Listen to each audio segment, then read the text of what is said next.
And get set to feel different. Participating dealers only. Suzuki Financial Services Limited. T's and C's apply. See cars.suzuki.co.uk/offers. I love goals galore. Both teams to score for Betfred. It's always alive, isn't it, then? At Betfred, when both teams score, it's goals galore. Now, goals galore bonus coupon pick 3 or more games from a list of fixtures where you think both teams will score. A £10 stake on 3 correct selections will return £55, and 4 correct selections will return £100. Love football? Betfred. In-store and online. 18 plus TCs applied and 3 selections. 90 minutes only on the terms include StateGamblerWeb.org. Kick off your Saturday with Game Day Breakfast on TalkSport with goals. The free football pull-out with the Sun. Race up the boost for the nation's brightest sports breakfast with insider matchday news, big game previews and exclusive interviews from Tony Cascarino and Natalie Sawyer. Get fully loaded for football with Game Day Breakfast. Tomorrow morning from 6 on TalkSport with goals. The essential free football pull-out with the Sun every Saturday, Sunday and Monday. TalkSport Traffic and Travel with MyDear Cooling and Heating. Find an easier route to win heat recovery VRF projects with MyDear. Win more, burn faster. That's the MyDear idea. Lancashire, the M61 northbound is partly blocked after a collision just by junction 9 for the M65.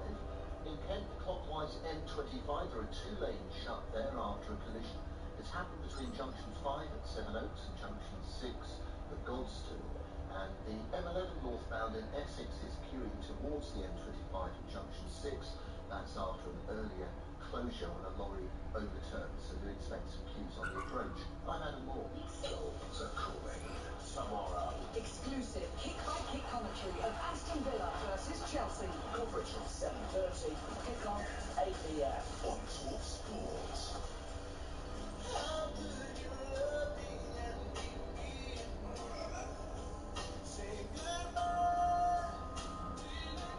TalkSport, me had to go see Darren Bennett, Motor Point, score a hat-trick on a nearly new car, the warranty same-day driveway, and saving thousands of pounds. Have I missed something here? What were we playing Boys to Me? Yeah. Well, it's just Jack. It's just Jack. I mean, it just summed up Jack, doesn't it? I mean, it's because the end of the show. I imagine so. Jack's little fun. A reminder of the breaking news, the good news from earlier this hour. Some good news: His Majesty the King will shortly return to public basic duties after a period of treatment and recuperation following his recent cancer diagnosis.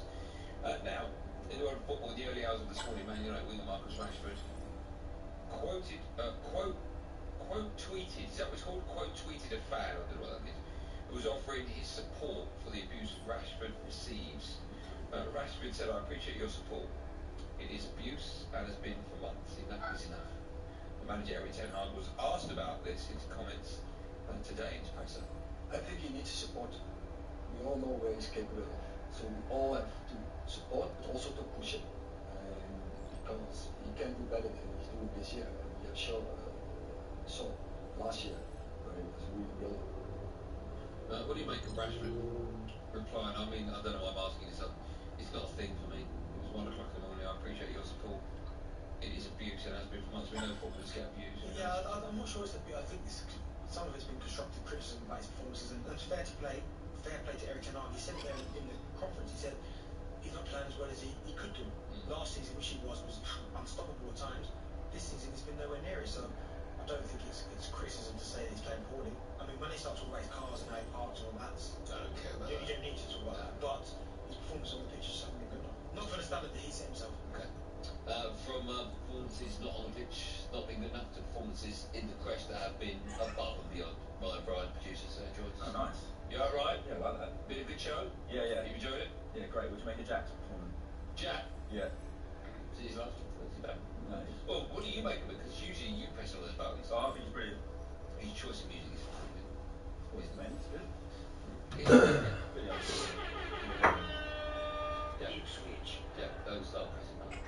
What are we doing? The industry quiz? Right, so we can talk about it also. Matt Ritchie passed his lorry driving test and now qualified to drive lorries professionally. So weird. So I'm going to give you two real driving theory test questions. Alright, this is see if you're still allowed to drive legally on the road. Hey, what are you doing? Hey, what are you doing? Revision formation tonight. Okay. Okay. We've got a bit of a jingle thing. Oh, right, okay. Yeah. Sorry.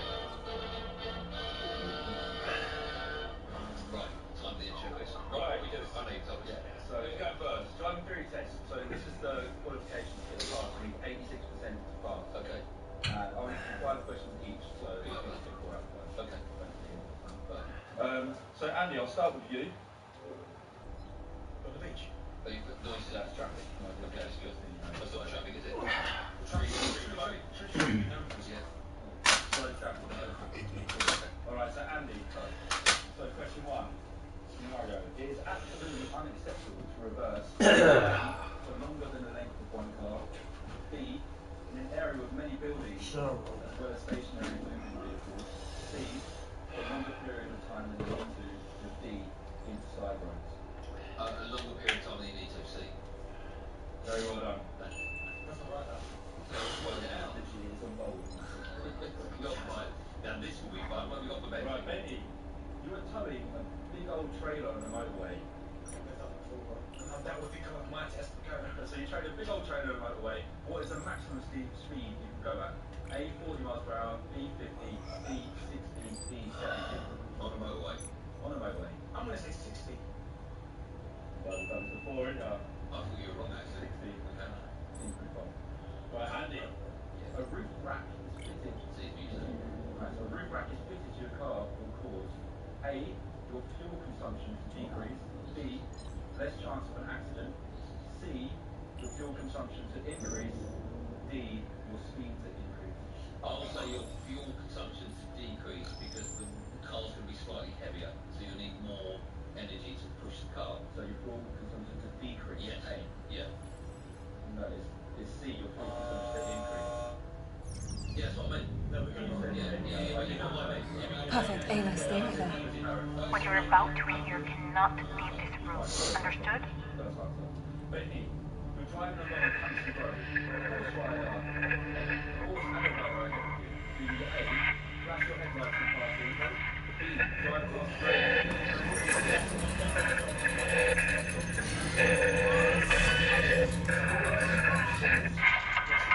Ayla? What are you...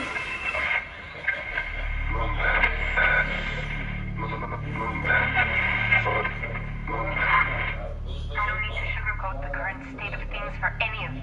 The atmosphere continues to deteriorate at an alarming rate. The lunar MPT may be alleviating the planet's energy needs to a degree, but energy is the least of our concerns right now. Rising CO2 levels are killing off a myriad of species of flora and fauna every week. The truth of the matter is that our home is becoming just as uninhabitable as any other planet. We need those arcs. Now. Claire, I need you to lead this mission. Assemble a team and bring those arcs back. You have a few months to prep.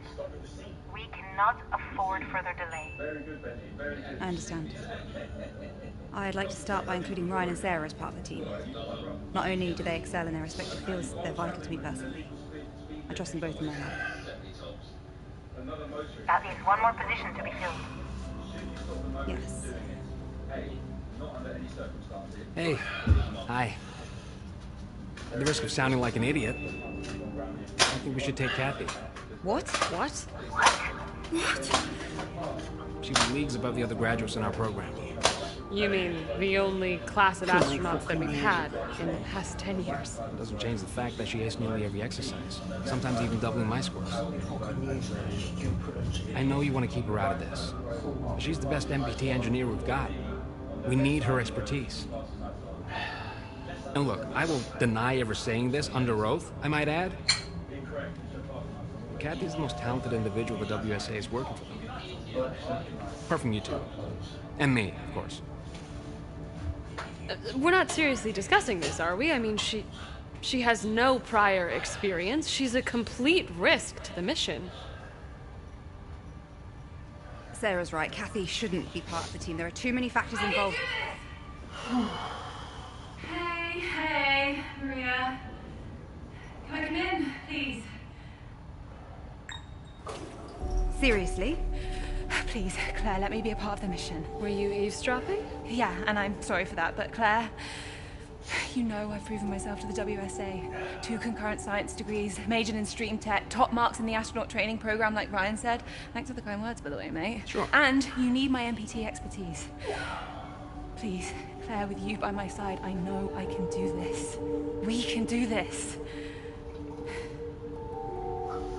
Plus, there's only like, what, 3 other trained astronauts to choose from, so...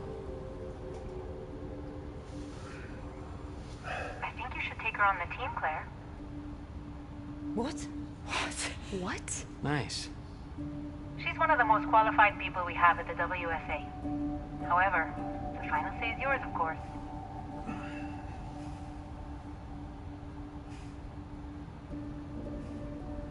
Okay, Kathy. Even though Ryan's last argument was severely lacking, Yeah. Ouch. I believe you'll do everything you can to guarantee the mission's success. Right, Kat?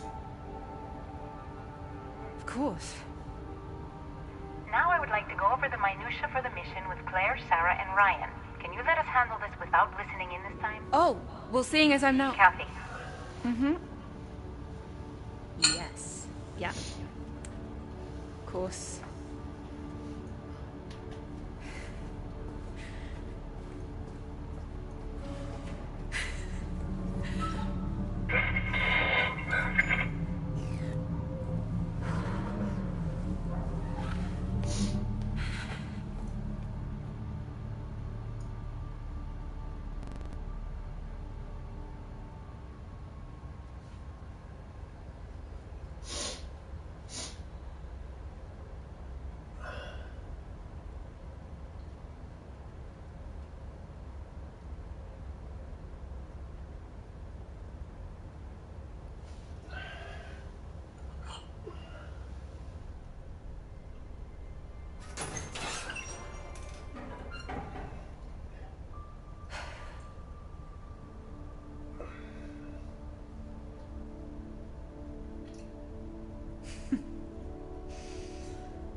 You'll...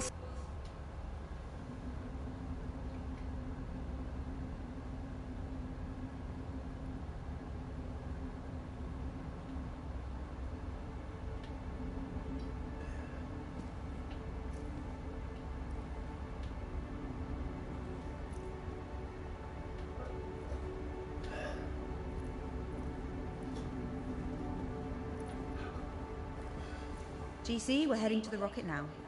Copy that. Transport is ready for you. How's everyone feeling? Good. Slept like a baby. Of course you did. You didn't? Yeah. Sure. How about you two?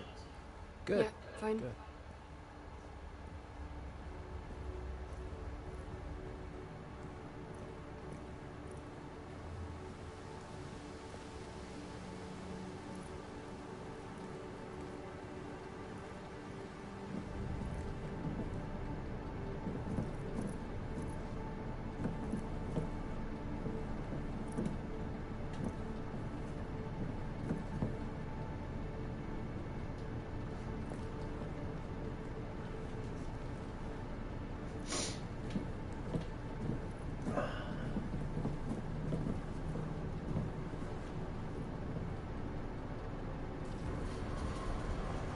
Here we go.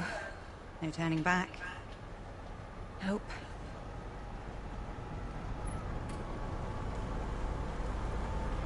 Hey, you know what I still think about? What? How come we get to live in better conditions than the people in the shanty town? How is that possible? Pure probability. Geographically and demographically, we were born in the right place at the right time. They weren't so lucky. Right. Wow, they really don't seem to want us to go. No. But considering the amount of time... Whoa. You okay? Yeah, just a bit startled. Are they insane? They're not helping anyone by trying to hurt us. Don't they understand that we're doing this to save them? Those people will be on the MPT waiting list until the day that they die. If you saw the WSA using so many resources to send 4 people to space, you'd be angry too. They don't understand. But when we bring the Arks back, they will. Or they won't. I mean, they might, and I hope they do, but we're promising something that might not happen, even if we do bring back the Arks. Hope springs eternal in the human breast. That's the way I choose to view it. Alexander Pope. The soul, uneasy and confined from home, dreams of a life to come. Look at you knowing your poetry. What can I say? I'm not just a pretty face. Okay. Take a look at this view.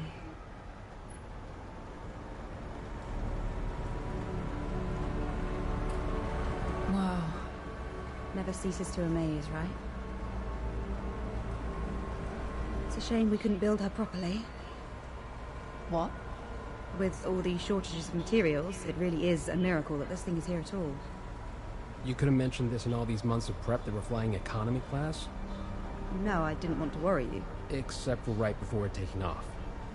Seemed only fair to disclose it now. Sure. If Claire believes we can use her for the mission, we should trust her. I believe Zephyr 3 will handle the mission just fine.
Notice how high it really is until...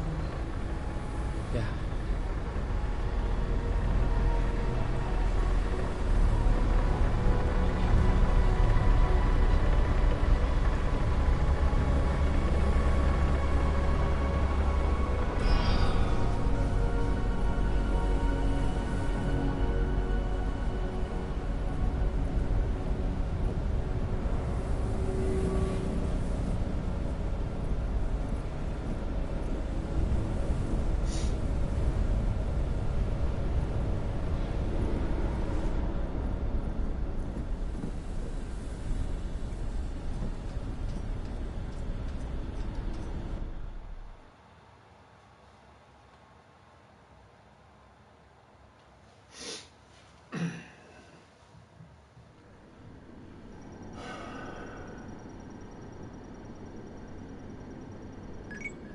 Launch sequence initiated.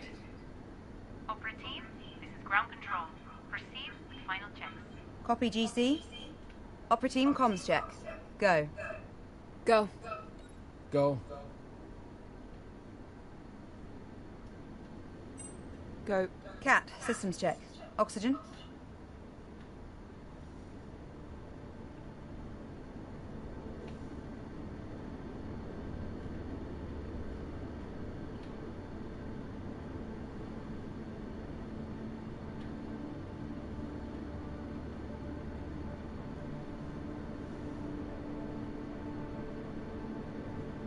Oxygen is go.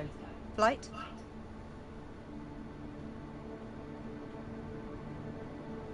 Flight is go. Navigation. Navigation is go. Ground launch sequencer. Ground launch sequencer is go. Fuel.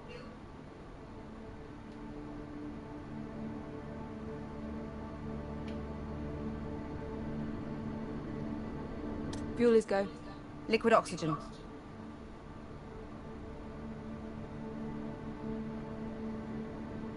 Liquid oxygen is go. Power. Power is go. Launch sequence functions. Launch sequence functions a go. Propellant load check. Good to go. Brian, airtight seal and cockpit air composition check. Seal and air composition are go. Sarah, start fuel cell thermal conditioning. Conditioning is a go. Cat, strong back retract.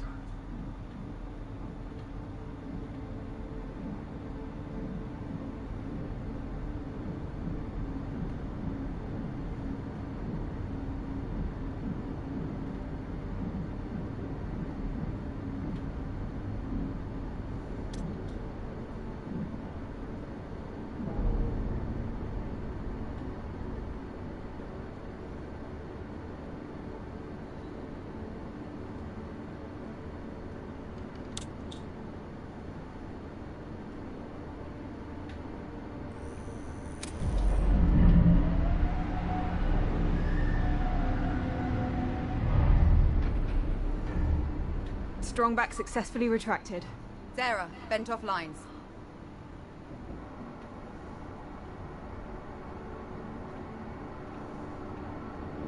Lines are vented. We are go. Starting automatic ground launch sequencer. Sequencer is a go. Cat, track orbiter access arm.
Orbiter access arm is retracted.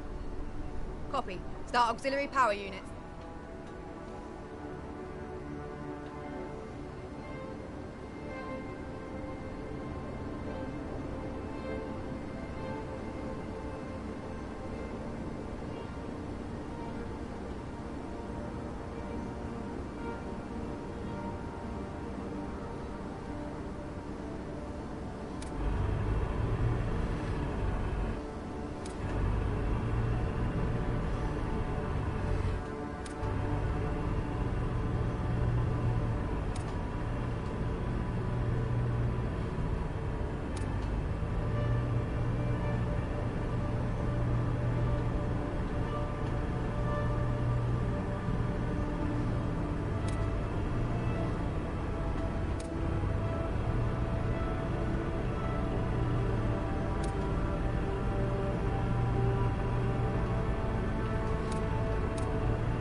Copycat.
Kathy, do you copy?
Kathy, do I have a go?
Auxiliary power units a go.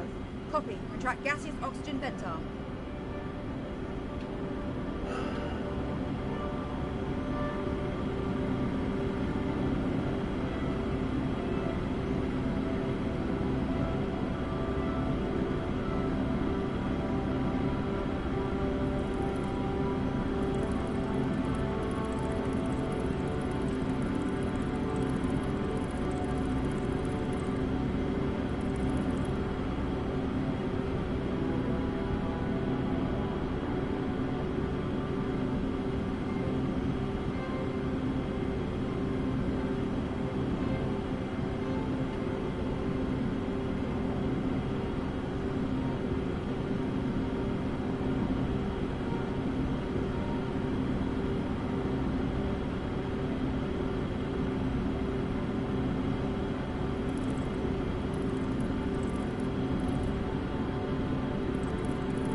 Cap retracted. Opera team, visors down. Go. Go. Go.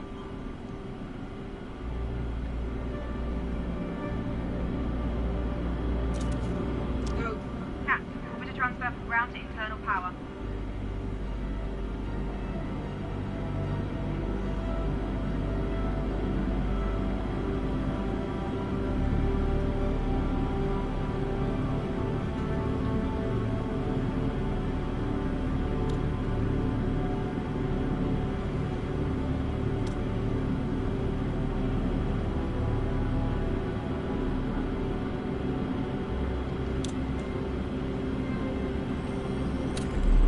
Transfer complete. We're on internal power. Sarah, activate launch pad sound suppression system. Suppression system online. Activating solid fuel thrusters hydrogen burn-off system. Burn-off systems are a go. Cat, initiate solid fuel thrusters start.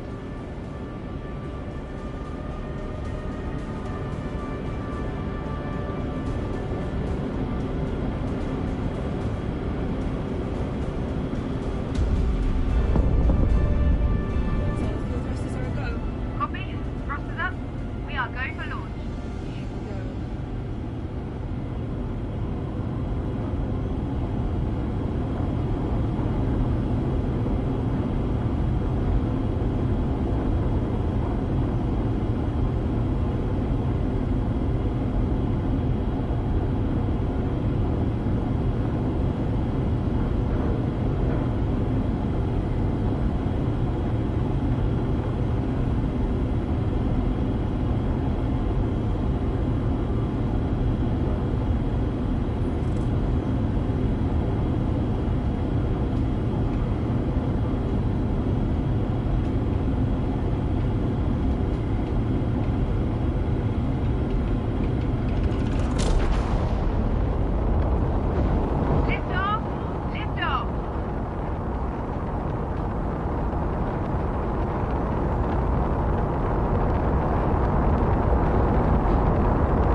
crosses up.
Cutting off second engine. Cat, initiate second stage separation.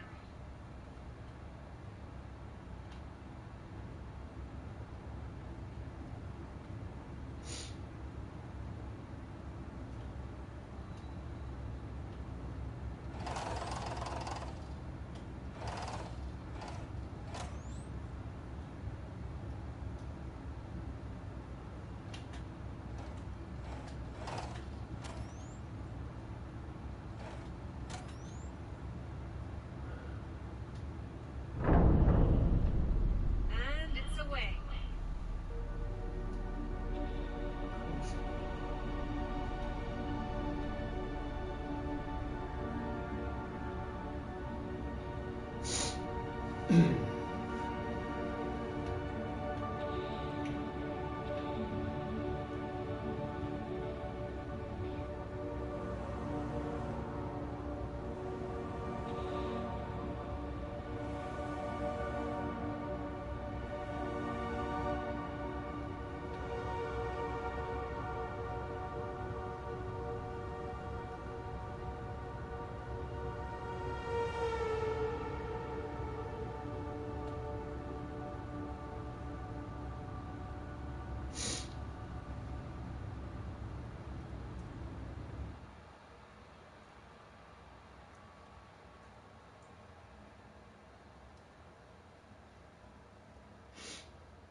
Here we go, Opera Team. The journey of 1,000 miles begins with a single step.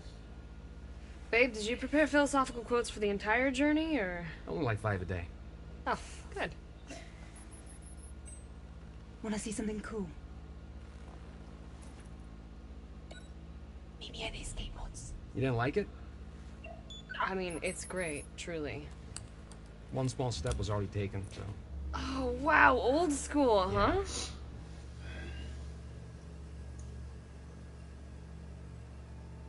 You look excited. You never look excited. Don't be cheeky. I was as frugal as possible when designing the ship. However, I did splurge on one last-minute addition. A window. You're really ruining the moment. Sorry. Just look.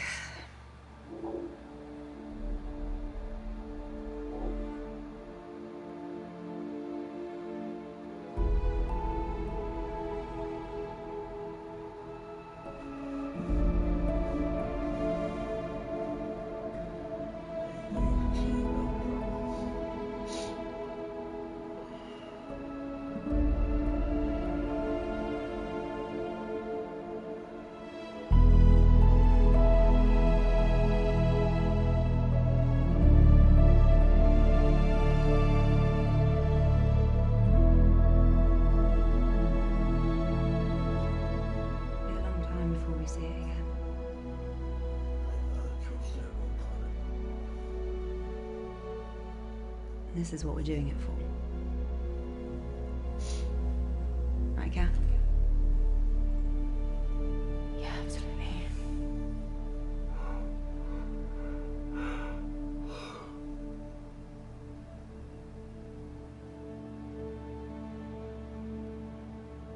Sarah and Ryan are probably settling into their pod.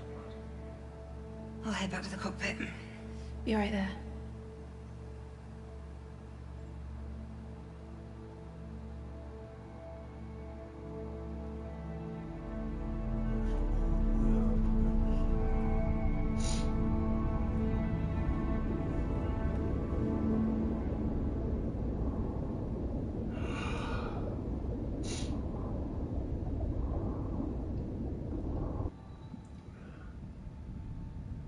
Okay, now be honest. Did Claire ever take you this far from the house?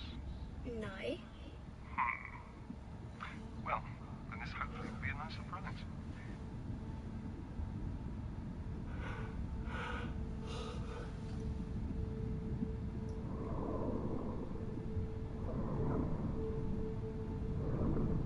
Follow me, Lambert.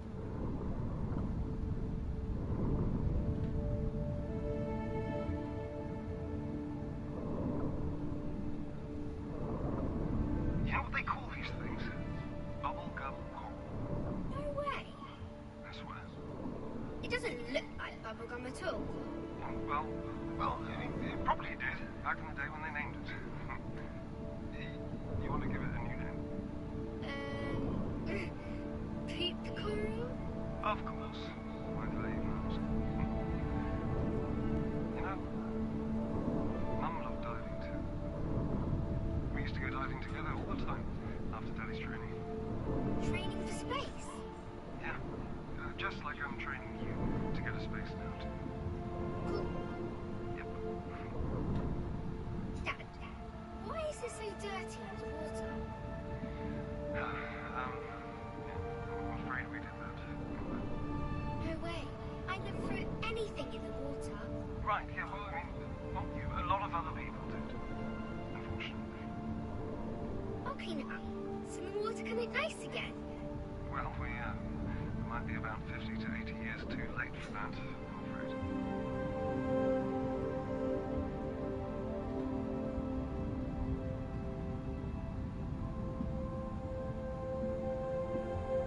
This way, Wilbur.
Okay, we're almost here.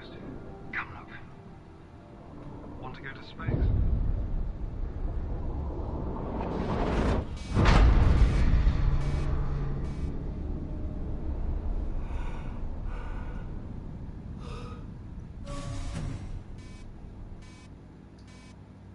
You heard that too, right?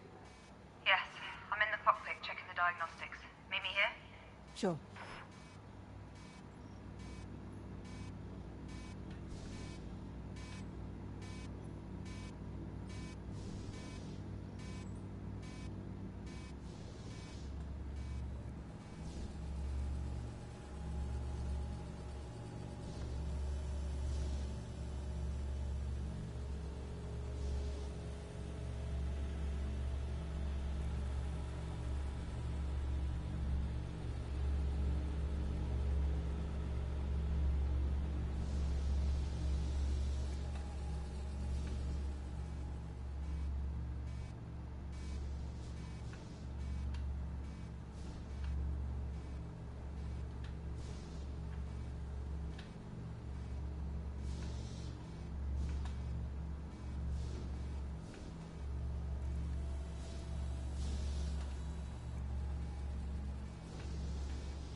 I need eyes on to determine the damage. I'll perform an EVA and let you know, GC. Copy. Did the thruster get hit? Probably. Could you keep an eye on the diagnostics? I'll get ready. Wait. Let me do it. Look, I need real-life experience out there. Of all the EVAs we could have, this one is pretty safe, right? I mean, I could just casually mention my stellar extravehicular activities training score. No, it's fine. I think... It was 94. Mine was 95. See, you're so much better with numbers. Best you monitor the diagnostics. Fine. Just be very careful. We're still in orbit, so watch out for debris. Got it. Get prepped at the airlock, and I'll guide you on comms.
If you find yourself drifting, use your thrusters to correct and quickly double-check the latch of your left nozzle controller. And when I've double-checked it, Claire. I'm fine. I don't think you really double-checked. Claire, I've got this. All right. Egress out of the airlock.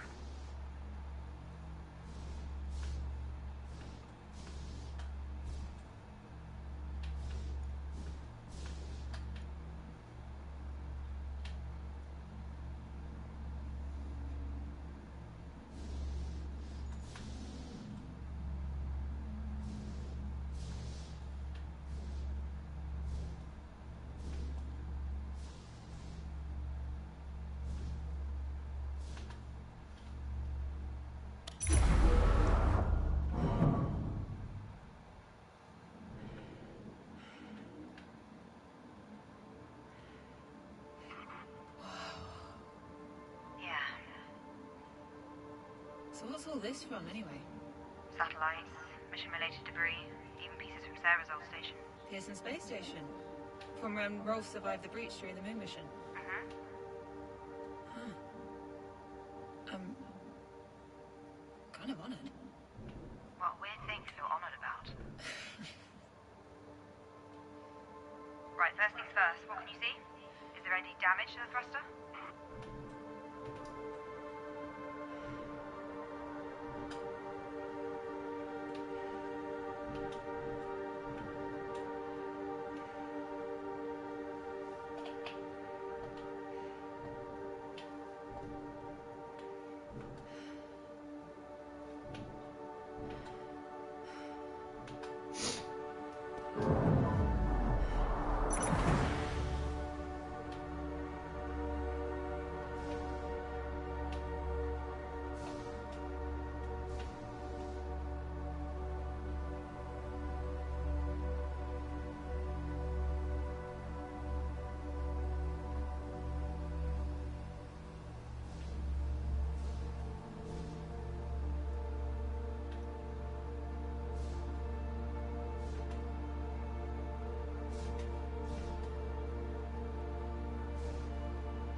See what needs to be in the ocean.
TalkSport, please.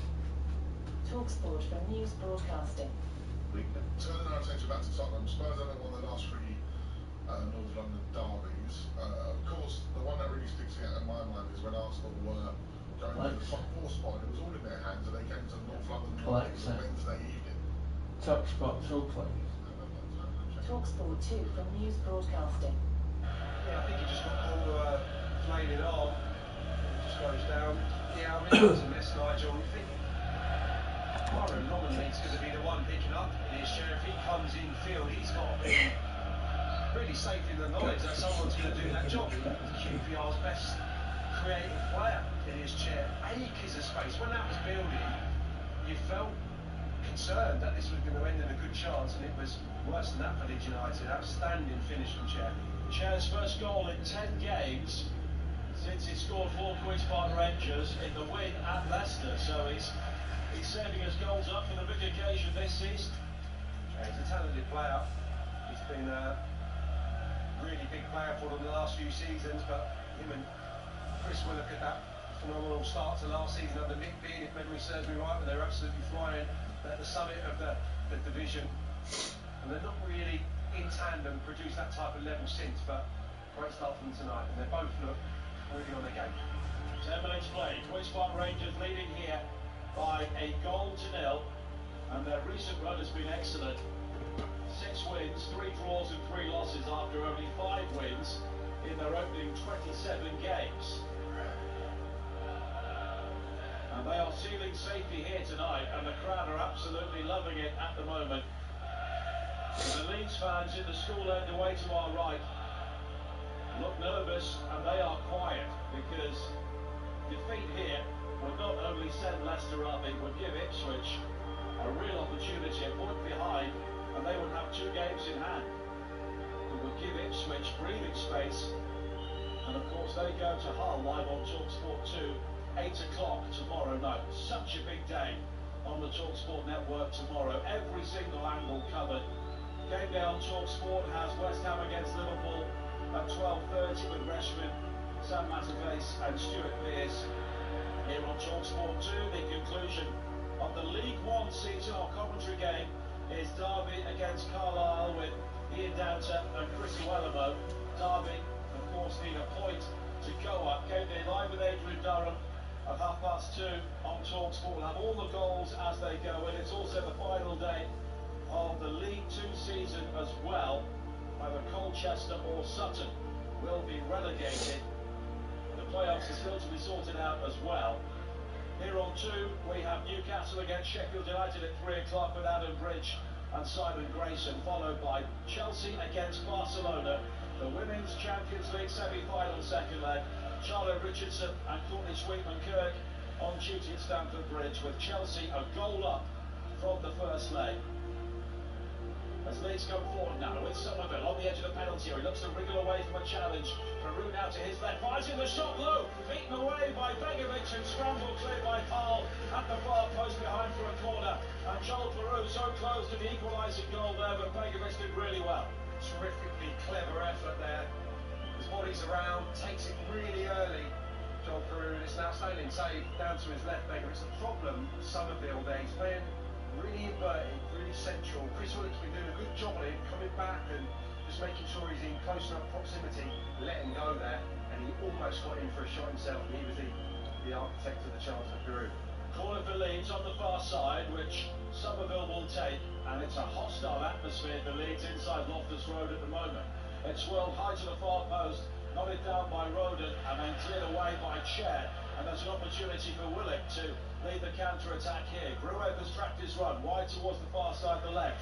Back towards Chair, the goal scorer. Willock in space as well down the left, but it's all the way back towards Kenneth Paul. And now the flame-haired Jack Colback will just try and control things. And he's played a good ball forward towards Chair. Quickly on to Willock down the left-hand side.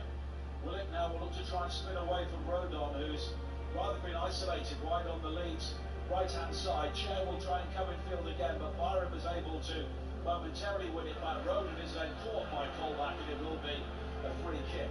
And it's always a raucous atmosphere here, but there is a real hostility in the air tonight, isn't there?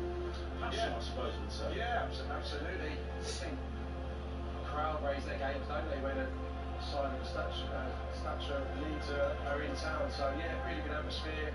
Night game, Friday night, always adds to it. And of course, what's at stake for both sides. Well, at the moment, Queen's Park Rangers are taking care of business, and Leeds United aren't. Rangers leading by 1-0, and Leicester fans listening in the East Midlands and beyond will be counting down the minutes already, because it could be promotion tonight with 2 games to spare as Wilfred Gnonto goes down on the far side.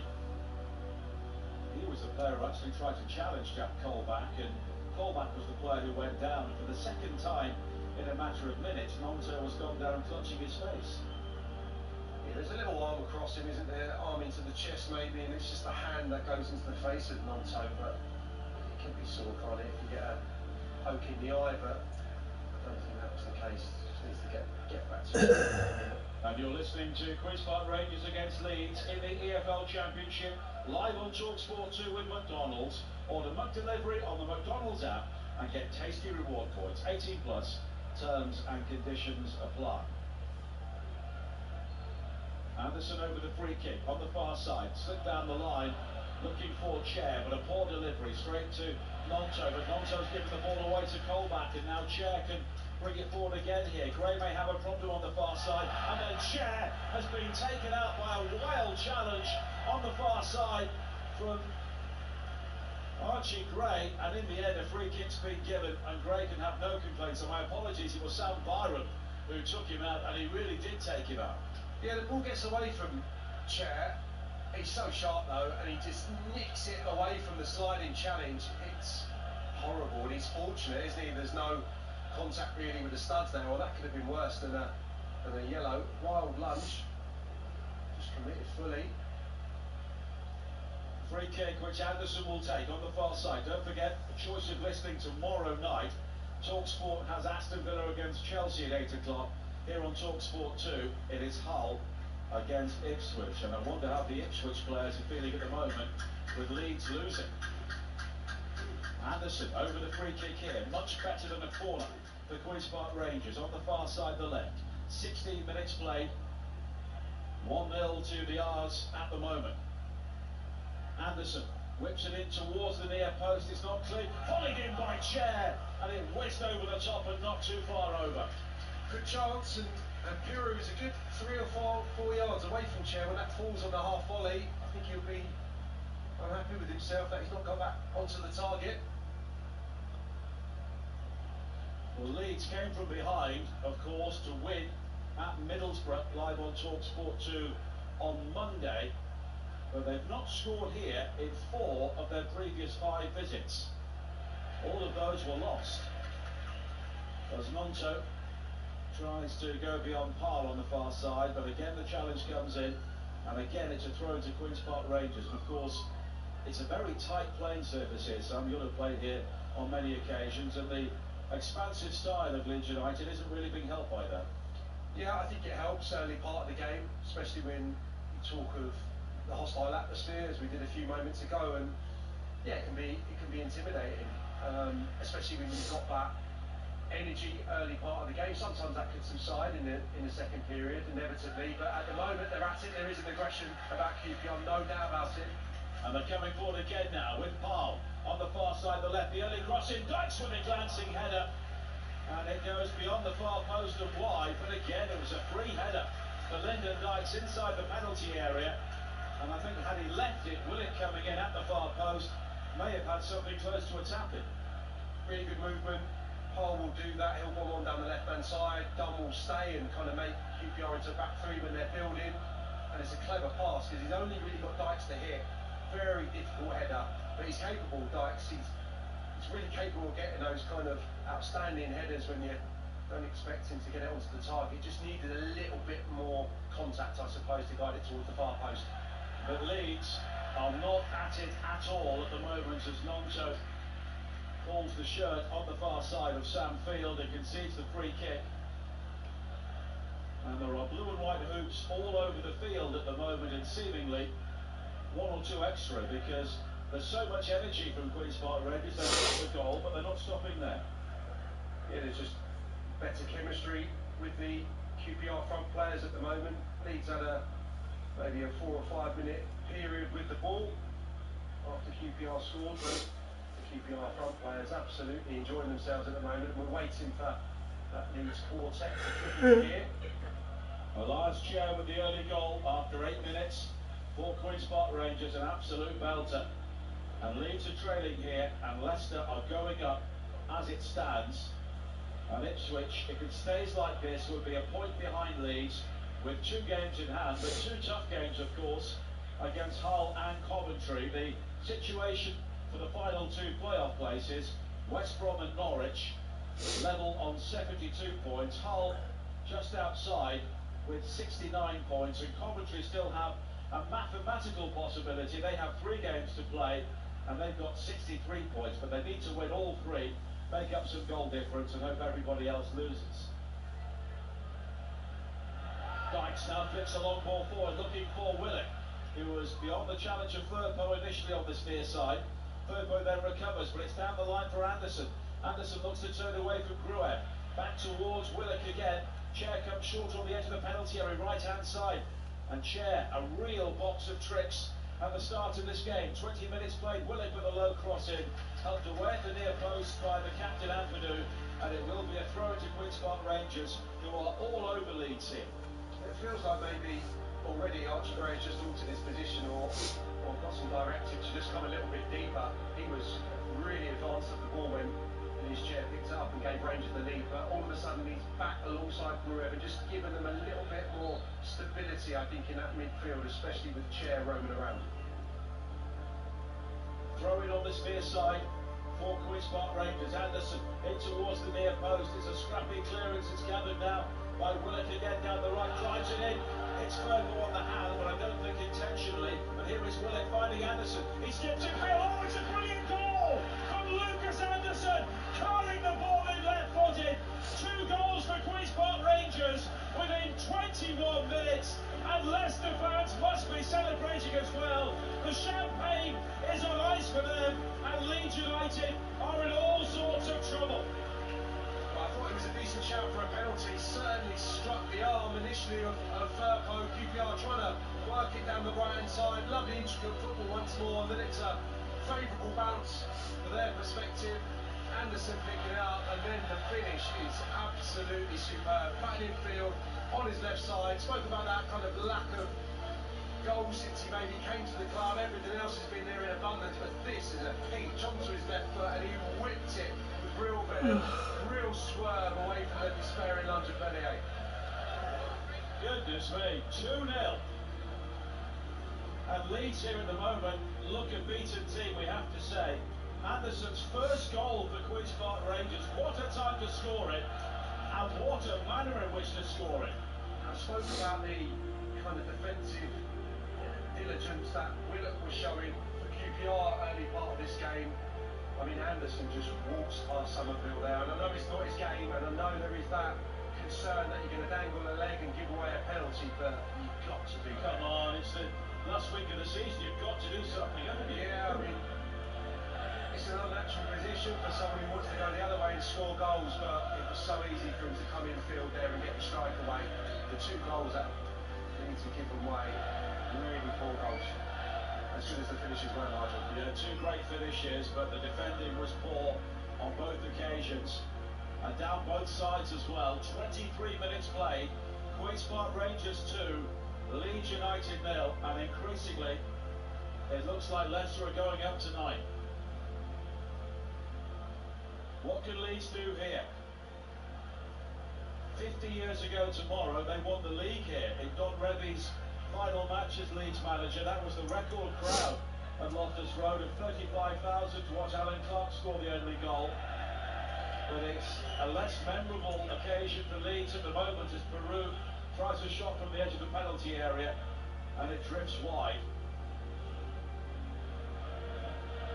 And at the moment, anything that Leeds United are trying is not coming off here. Queen's Park Rangers fully deserving of a 2-goal lead. Absolutely. Don't mind that from Peru though. He's had a couple of attempts. He's been starved of the ball, but got to shot for a couple of yards wide of the far post, but yeah, just trying to provide a little bit of impetus for the away side. Well, Russell Martin, the Southampton manager, is watching just down to our right-hand side. Of course, he saw his team get absolutely hammered in the second half at Leicester on Tuesday, and at the moment, Queen's Park Rangers are doing something similar here. Yeah, they've started really well, Nigel, and I think the freedom maybe that the front players are given has been really evident, especially with that second goal. He could have thrown a blanket over Anderson, Chair and Willett momentarily down this right-hand side. There's that flexibility, I think that freedom given to them by the manager, and they're all thriving at the moment. Even Dykes, you know, I can see the difference in his game. 2 or 3 speculative balls kind of tossed in his direction, he's won them. He's been aggressive. He's kept the ball in the final third for QPR, and that is, very different to Dykes' form for the early part of this season. Martin Cifuentes, the 4th manager Queen's Park Rangers have had since the beginning of last season, the 10th in the last decade, but at the moment he is getting a tune out of his team. 25 minutes played, Queen's Park Rangers 2, Leeds United 0. And on a night when Leeds really have to win, they have been swept away so far.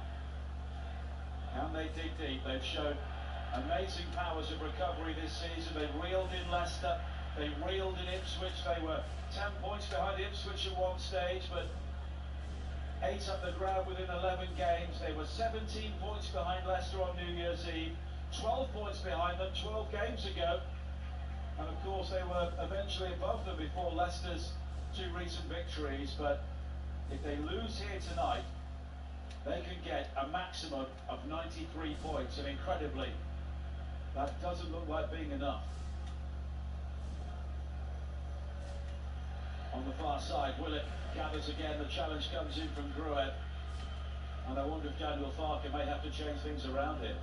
Yeah, he's having a tough time. Gruet and Gray, they're just being moved around by Rangers support 3 behind in the Dykes there. Anderson to the right hand side. All of a sudden, Willock's in the 10. If you've got technically adept footballers, clever footballers as well, give them that freedom to just go and play. As long as they're switched on enough to fill in for one another. It's been as good a 26 minutes in an attacking sense that I've seen from QPR probably for a couple of months. It's been really good.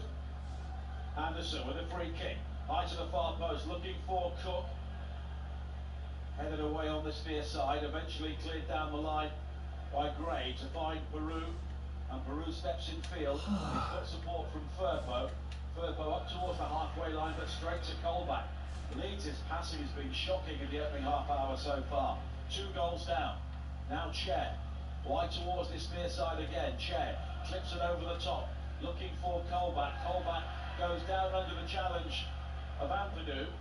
Ampadu clears, but again, Ruta does just enough to evade the challenge of Anderson, and now Ruta can lead the counter-attack and find Somerville, who tries to dig it in field to find the run of Peru, but it's cut out by Clark Salter. And Lucas Anderson, with that flowing long hair, will guide it back to Asmir Begovic with the help of Kenneth Parle on the far side. Now Roden has gifted it straight to Anderson again, and Leeds have coughed up possession on so many occasions in this area of the field so far. Chair back towards Parle on the far side, and now Chair again. He scored the first, Anderson scored the second. Queen's Park Rangers 2 goals up in the 22nd minute. Now Clark Salter, and he and Steve Cook have had a really good partnership in recent weeks, and the former Chelsea player goes all the way back towards another one, Asmir Begovic, wearing all sky blue, defending the Queen's Park Rangers goal away to our left. Clark Salter, a high ball forward looking for Dykes. Not in clear though by Ampadu, but all the second balls are falling to players in blue and white hoop shirts at the moment. Field, wide to the far side, and Chair again. And Leeds here are being given a real chasing in addition to being 2 goals down, because Queen's Park Rangers are not stopping there. There's a lack of composure about Leeds when they're on the ball. So many passes going astray, and QPR in contrast really stick when they're in possession.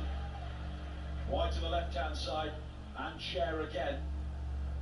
He almost beckons Gnonto towards him like a matador and plays the ball in field to Willett. And now Paul, Gnonto comes in with a challenge. Paul then goes down as Ruta tries to win it back, but Queen's Park Rangers maintain possession on the halfway line with Colback. Here is Cook, if you could hear the warm applause from the home supporters here. It has been utterly dominant from Queen's Park Rangers in the opening half hour here. Leading by 2-0 on TalkSport 2, the home of the EFL. If it stays like this, Leicester are going up this evening, and Queen's Park Rangers will be safe. Now Cher on the far side, finding Paul. And Leeds can barely get a kick here. You can see the levels of frustration growing among their players and their supporters in the school there. Yeah, it feels like Cher and Willock have been on the ball constantly in this opening half an hour. Ruta just got turned on the halfway line. That's pretty much his first involvement in the game. And when you haven't got him on the ball and you can't get Somerville into the game, that's a big problem. So I think that kind of sums up what we've seen. QPR's talismanic forward players dominating proceedings. Now Ruta under pressure, and he was caught there by Clark Salter midway inside the Leeds half, and it will be a free kick for Daniel Farke's team. Of course, he twice won the title with Norwich City during his previous spell in the Championship, but Leeds now, they find themselves in a real battle in the final week of the season. Of course, they've been in a real battle all season, having made up ground on a number of occasions, but eventually they may run out of games. But here is Gnonto finding Ruta on the edge of the penalty area. Good challenge coming in though from Dunn. And Willock will try and bring it clear. Colback goes quickly facing wide towards Anderson down the right, who comes in field. Cher popping up in a central area. Cher though beaten to it by Gray. And the 18-year-old will try and bring it forward now with that familiar upright running pose. Gnonto further wide to the far side. Leeds here trying to build with Byron, finding Gnonto again, a high cross in, and the volley from Somerville beaten away by Begovic inside the penalty area, and the rebound across the face of goal in the end from Byron, who was challenged by Paul and scrambled behind for a corner for a second. Big save here from Asmir Begovic in the first half. Only takes a second, and QPR are still going to have tough moments. They're still going to have vulnerabilities, and it's worked brilliantly to Gnonto on the right hand side. Nice spell of possession from Leeds United, moving QPR around for the first time. Good delivery, completely unopposed Somerville. Good effort, really well saved by them. 13 minutes to play in the first half. A short corner from Somerville to Gnonto, who comes in field from the left, scampers square, and then finds Gruev 25 yards out. High cross in with him over the head of Furtado, and leaps in frustration, and it's gone behind for a goal kick. That couple of minutes though, unquestionably, it was actually half a chance for Ruta before the Somerville opportunity, where I felt had it been Guru who had been fed left-hand side of the 18-yard box, he would have struck it first time. Ruta likes to take touches, likes to manipulate the ball, take players out of the game, and just felt maybe he could have got a shot away quicker. 12:30 tomorrow, West Ham against Liverpool on TalkSport, Derby against Carlisle, the final day of the League One season here on TalkSport 2, and we have Newcastle against Sheffield United at 3 o'clock. 5:30 Chelsea against Barcelona in the Women's Champions League semi-final, and then at 8 o'clock we have Hull against Ipswich. 4 huge games here on TalkSport 2 tomorrow, with Aston Villa against Chelsea on TalkSport, following West Ham against Liverpool at 12:30 in Game Day Live. The League 2 season also coming to an end as well, with issues still to sort out at top and bottom. A fairly key issue could be sorted out at the top of the Championship here tonight, because at the moment, with Leeds losing, Leicester will be promoted. And all of the nerves they were suffering only a week ago would seem a long time ago. But a goal before half-time would give Leeds hope in this game. Somerville infield again towards Gnonto, jabbed down the line, looking for Furtado, but woefully overhit straight out of play. And there were Leeds players all over the field showing their frustration at each other. Yeah, a little bit of frustration because there's a touch of momentum just starting to build for Leeds. not been looking to our right-hand side and seen QPR players dominating proceedings in the Leeds defensive half for a few minutes. So a little bit of a response, a couple of opportunities. Begovic has put up a couple of excellent saves. So that next goal, as always, 2-0. Let's get it back on. Now Anderson on the near side, had support from Dunn, but it's in field to Steve Cook. What a good signing he has proved to be from Nottingham Forest, of course. So much experience at this level with Bournemouth. Nearly 200 appearances in the Premier League, and also began his career in non-league as well, so he really has seen it and done it. And he's been a key player in Queen's Park Rangers' gradual recovery from an awful start this season under Gareth Ainsworth. As it's played forward by Rogan again and then hooked over the top by Peru. Looking for Lonzo challenged inside the area by Clark Salter, who turns to Begovic and says, why didn't you come? And in the end, Clark Salter will scramble the ball behind for a corner. I thought there was a moment there, had he just got to it a little sooner, he'd have taken it on the half volley, just try to get it under his spell, or maybe just get his strike away. In the end, between Clark Salter and, well, Begovic was there, wasn't it? It was the defender who got back and covered well. I see them. 9 minutes to play in the first half. Corner kick on the far side, which Crescencio Somerville will take. An outswinger high towards Roden. Roden seemed to be taken out of it in mid-air there, but in the end, nothing is given by Darren Bond. And Leeds have possession again, and in fairness to Roden, there wasn't too many complaints. Nigel, just going back to Steve Cook, brilliant player, but I don't think you can undervalue the character when QPR, I think, are severely lacking leadership early part of the season. Coming in, unquestionably the goals have been great as well, the two that he's popped up with to get them points, but the leadership qualities he displays, brilliant signing, brilliant character, excellent player. I don't think QPR would be in this position on the cusp of survival without him. I think he's been so vital to his potential recovery. And in a team with so few goals, you've got to have clean sheets. Yeah, and Clark Salter is a player that I saw a lot of in the development squad at Chelsea, the 18s, always really rated at the club, but his career probably hasn't reached the heights it should have done at this stage. Very, very calm on the ball, good defender, now he's showing it. Now Ruta Belize down the left-hand side, has the opportunity to check to the byline, delivers the cross, but it's sent behind by Jimmy Dunn, and it will be a corner to Leeds with 8 minutes to play in the first half. Remember that sunken space station?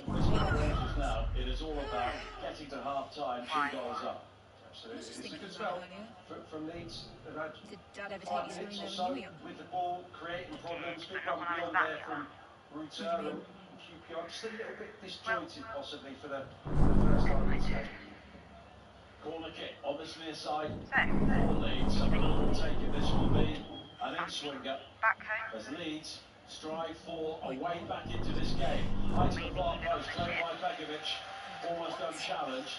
And he looked for the early release and then realised all his teammates were sat around him. Yeah, keep hold of it. Good decision. Just try and alleviate Leeds pressure that's been building. But here is Gier on the far side for Queen's Park Rangers. A support from Kenneth Paal. There's been another very good signing from the Dutch Eredivisie with Pep Zwolle. Cook launches it forward again, wide to this near side, but Firpo gets there before Willett. But all he can do is head the ball straight out of play, and it will be a throw-in for Queen's Park Rangers, who lead here by 2 goals to 0. The survival will be assured with a victory, as will Leicester's promotion. Dunn. Down the line, looking for Dykes, who heads the ball in field for Anderson, who manages to poke the ball forward towards the edge of the penalty area. Roden stretching to head the ball clear, and now Byram will play it back towards Meslier. And wide towards Byram again on the far side. But the ball down the line from Leeds doesn't pick out Monto when Clark Salter ends up in the front row of the stand on the far side. Such a tight confines here at Loftus Road, and it's cleared away, and it will be throw into Leeds, but it's not the sort of ground, not the sort of dimensions to try and play out like Leeds have tried to do. No, early part of the game, you're going to naturally be put under pressure by QPR. They've done that well in the first half. It's been hard for Leeds to progress the ball up the pitch. When they've had spells of possession in QPR's half, they've started to find gaps, latterly, but this building from the back and working their way up, it's been tough for them. A lot of misplaced passes, and that's partly down to them and their composure, but also the squeeze that QPR have been able to maintain throughout the defeating minutes. Plays it wide to the far side, and Sam Byram has support from Archie Gray. But it's back towards Rodon again as Queen's Park Rangers just drop a bit deeper. But here is Nonto on the edge of the penalty area, right hand side. The crossing for Gray drops towards Ruta, who miscontrols 8 yards out with a goal of his mercy. And Dykes is now being cleaned out by Nonto, and it will be a free kick for Queen's Park Rangers and a yellow card for Wilfred Nonto. Yeah, it's a yellow card, no question. His position is becoming quite problematic for Rangers. Tucked in, a little bit like Cher at the other end, and he's found nice bits of space there. I think when it's worked to Byram on the right-hand side, I think Ruta can head that, Nigel. I mean, I used to head anything, even if it was knee high. I think he can stoop there.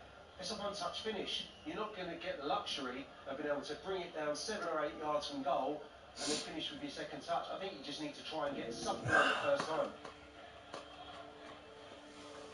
Well, 6 goals and 17 assists for Jorginho Ruta this season, but none in his last 6 games. That's significant because Leeds' form has dropped off. It's been a great man. And he's a brilliant one at that, picking the ball up deep, the unpredictability. You see statistics after games, he'll give the ball away a hell of a lot, but he'll create chances, he'll get shots away. But yeah, he's never going to be the one that gets the majority of goals for Leeds United. Now Cher, scampering forward down the left-hand side to Queen's Park Rangers, lead into the penalty area once again. Cross is open, it's not there, and it will be a goal kick. This is Cher today. Still have meetings. He's in those situations. So good going on the outside and was there for an incredibly 2-footed player, so I'm surprised that he wasn't able to dig that one out and put it towards Lyndon Dykes. Good point. I'll be sure to get Rangers wearing their new strip for next season here tonight, and they've gone for blue and white hoops yet again. Now Willick pokes it forward, seeking out Cher on the far side, but it's cut out by Byram. And it's all the way back to Meslier. We can hear 1 or 2 rumbles of discontent from the Leeds supporters here, who want their team to be going forward 2 goals down, but Leicester fans will be enjoying this. It could turn out to be a very good Friday night for them. And the cross delivered in from Firpo towards the far post, not in clear by Parle. But here is Byram for Leeds down their right. Puts the 1-2 with Nonto, back towards Nonto inside the penalty area, but the first touch was just a bit heavy, and in the end it scrambled behind on the far side by Field, and it will be a corner kick to Leeds. Yes, much as they've not been able to Johnson's half, they still created 3 good opportunities. I think we could be in for some fun here tonight, Nigel, because I think Leeds United in the second half will have to go for it, and maybe that's a product of what we're seeing right now, more Leeds United players tiptoeing forward in search of that goal to get them back in the game. Well, they've got to go for it. They have to win this game, even at 2 goals down, as the kick is going clear by Dunn at the near post. Held back into the penalty area, but over the head of Firpo. Field is there to clear. Once again, 4 points for our Rangers. We have less than 2 minutes of normal time to play in the first half. And Queen's Park Rangers leading here by 2 goals to 0 on TalkSport 2.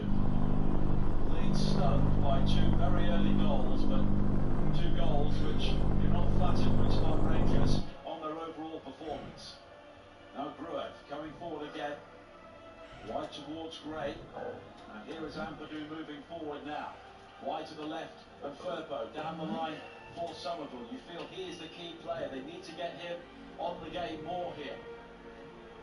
Somerville down the left-hand side. Wanders back towards the midfield area.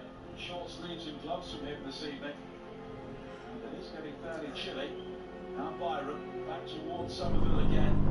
Ruta on the edge of the penalty area. Out muscles. Down and the low cross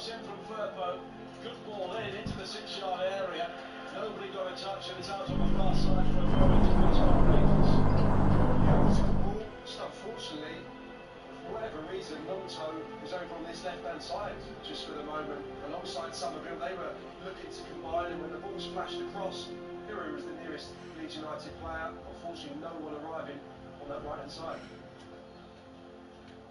Queen's Park Rangers leading by 2 goals to 0 as we close in on half-time here. 50-50 pretty much with possession. Leeds have had more shots, but Queen's Park Rangers have had 2 on target. And they've got as Anderson looks to charge forward again on this near side, but it's scrambled clear by Ampadu, and it will be a throw-in for Queen's Park Rangers. And Leeds have been uncomfortable, they've been ruffled right from the very start here. It will be a minimum of 2 more minutes. Now Dykes by the corner flag on the near side of the right, just runs it out of play, and it will be a throw-in for Leeds United. And I'm sure Daniel Parker is composing his half-time team talk, and it needs to be a good one. It's Firpo on the stretch, pumps the ball forward with the help of Roden. Nodded back over the top though by Cook.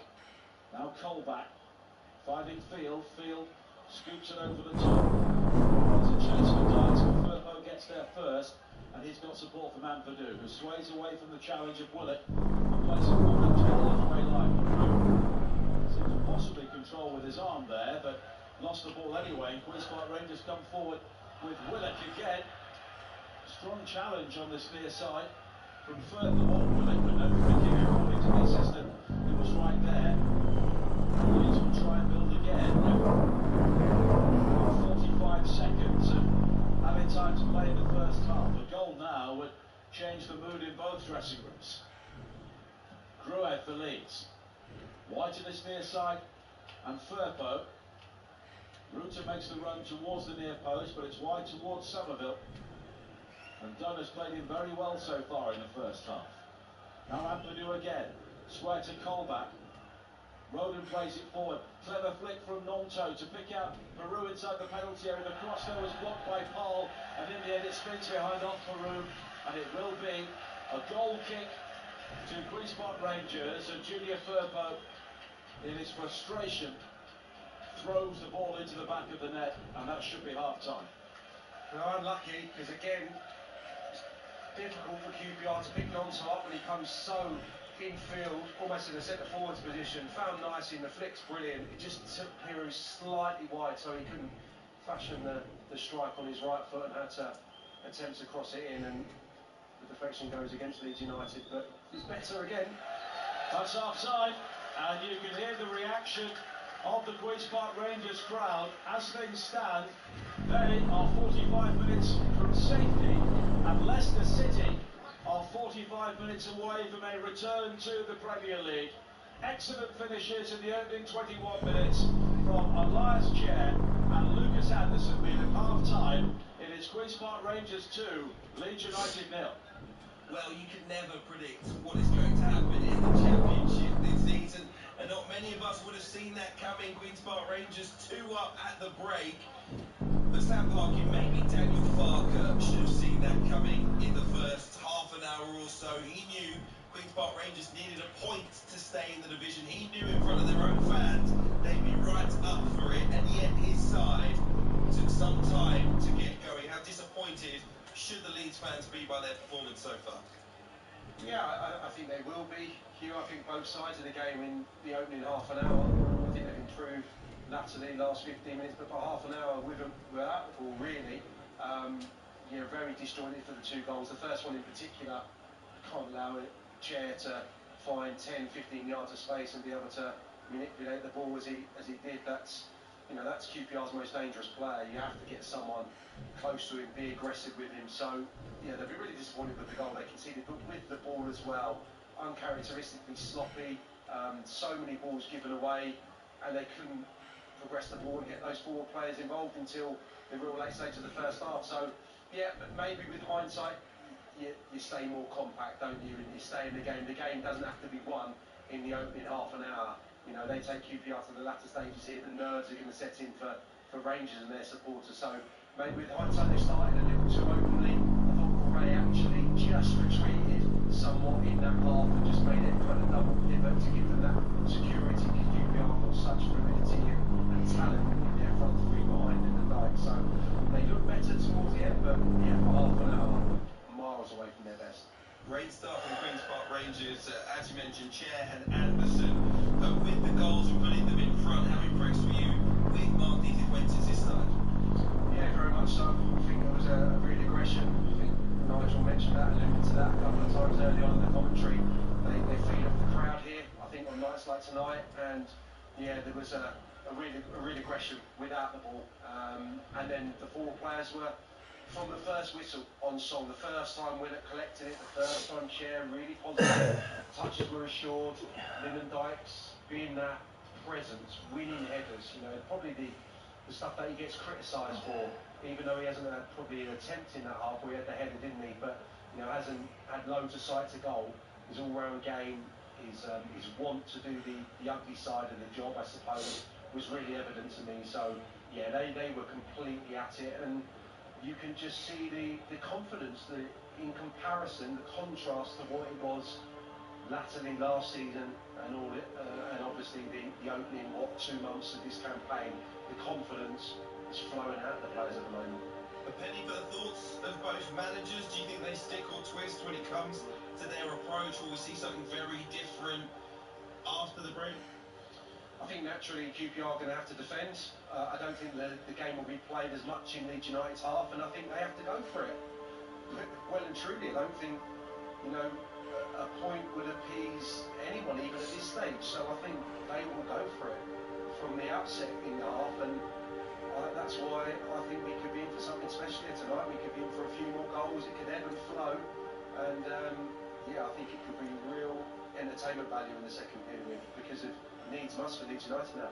Important though that neither side really panics here. You know, Leeds United, if they, as you say, were emerging, coming into the game more and more at the end of that half, if they can build on that consistently at the start of the second half, you know, they could get themselves right back into it. And the same is true for Queen's Park Rangers. If you do concede one, keep your heads because you're still in front. Yeah, I think there'll be a vulnerability, of course. I think in any game, especially high stakes games, if you concede that third one to put it back to 2-1, there will be naturally an anxiety that sets in. But there's a confidence about this QPR team. You know, there's been a lot of clean sheets and Marty Cifuentes has been here. We've spoken in that first half a great deal about Cook and Clark Salter. So two players who love defending there now at the heart of the defence, and they'll have the attitude of bring it on to a degree, I'm sure. And they'll be tested, you know, unquestionably in the second half. But I think this is a different Rangers to a few months ago. So yeah, all to do for Leeds. And the next goal, I mean, it's a cliche, but it really is pivotal tonight because the third one goes in. I think that's the end for Leeds, and that's the title for Leicester City. Well, they conceded 3 on Monday, still managed to score 4 and win the game. Will it be the same for Leeds United tonight? As it stands, Leicester City are returning to the Premier League tonight. Ipswich would only need 4 points from their final 3 league games to join them. Queen's Park Rangers 45 minutes from confirming their place in the Championship for next season. It is another crazy scoreline in the most remarkable of seasons. At the break live on TalkSport 2, it's Queen's Park Rangers 2, Leeds United 0. Live on TalkSport 2 with McDonald's. Fancy a filet of fish in time for the final whistle? Order McDelivery now on the McDonald's app and get tasty reward points delivered too. 18 plus. Rewards account required. Participating restaurants. Subject to availability. Delivery fees and terms apply. Calling all savvy shoppers. It's Lidl's Pick of the Week with juicy discounts of up to 30%. Like a pack of raspberries for just $1.19. Or plump aubergines just 65p each. Or a bag of rocket for only 49p. Get these and more offers in store now. Now that's big on quality and always Lidl on price. Limited offer subject to availability. Making a business insurance claim can be stressful. That's why at NFU Mutual we aim to respond to all claims quickly. We work with specialists to minimize disruption so you can get back to business as quickly as possible. It's no wonder over 95% of our business customers renew with us each year. For business insurance you can rely on, search NFU Mutual Business Insurance. NFU Mutual, closer to your business and closer to what matters. In People's Postcode Lotteries made it laws, your ordinary postcode could deliver some rather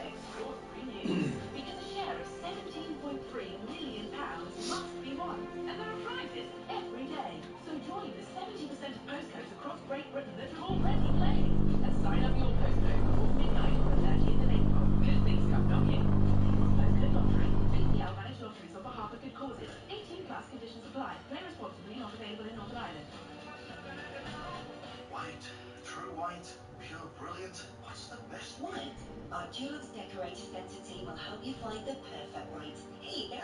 Thanks for the tip. I didn't see you there.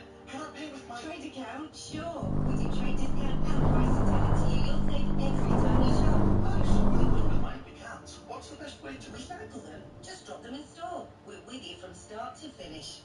Visit us in store or online today. Dulux Decorator Centre. Moving forwards with you. TalkSport 2, official broadcast partner of the EFL.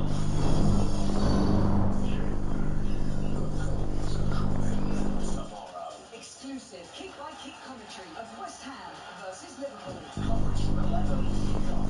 12:30 on TalkSport. The Monday Club on TalkSport 2. A broadcasting juggernaut of sport. They were in big trouble at half-time. Professional analysis. Refreshingly frank opinion. I don't know if they're as open as they were and as aggressive as they were. The Monday Club, the sharpest minds in the business. Elite level mentality. Monday afternoon from 5 on TalkSport 2. It's game on coming this summer. Hear unrivaled coverage of UEFA Euro 2024 live on TalkSport and TalkSport 2. Unbelievable. The biggest football tournament in Europe, driven by the passion and prowess of the world's biggest sports radio station. Oh, yes! Broadcasting unmissable output 24 hours a day, 7 days a week throughout the entire tournament. What a magnificent finish! UEFA Euro 2024 Germany, coming soon to TalkSport and TalkSport 2. EFL Live on TalkSport 2.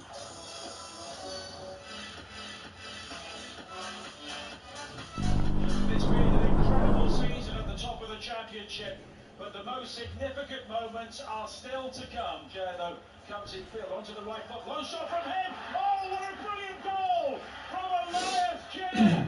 A moment of inspiration which could mean survival for Queen's Park Rangers and promotion for Leicester City. I mean, that is a brilliant finish, first and foremost, but that is such a mess from Leeds United. But here is Willett finding Anderson. He skips in field. Oh, it's a brilliant goal from Lucas Anderson, curling the ball in left-footed.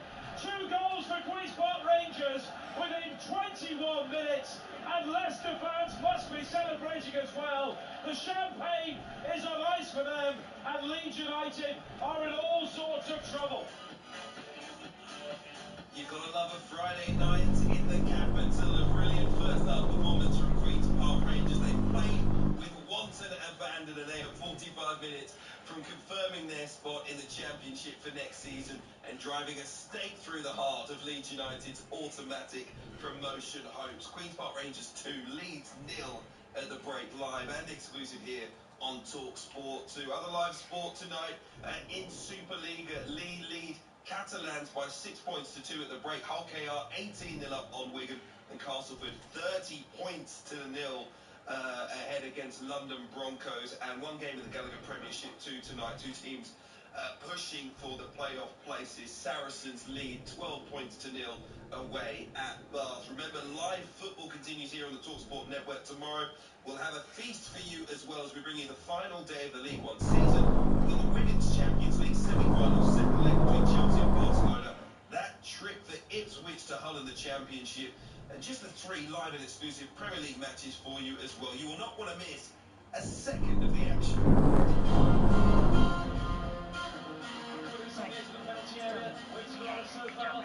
Turn the power back on and I'll run it out.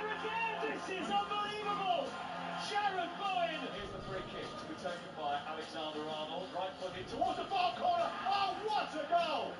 That is fantastic! There's a ball on top. Isak's in on goal here. Comes onto his right foot. Going to pull the trigger now and finds the bottom corner. Alexander Isak lights up St James's Park. Fighting down the left-hand side of the box for Osborne. Where is it, Diaz? Stabs it home. We offer Diaby to Watkins down the left channel. Cuts it on his right foot. Skips past 2 times his right foot. Draws it all forward. It's another brilliant Ollie Watkins goal. Gives the ball to Pickford, and then Pickford's giving it away. And then Palmer for the hat-trick. Lifts it over him.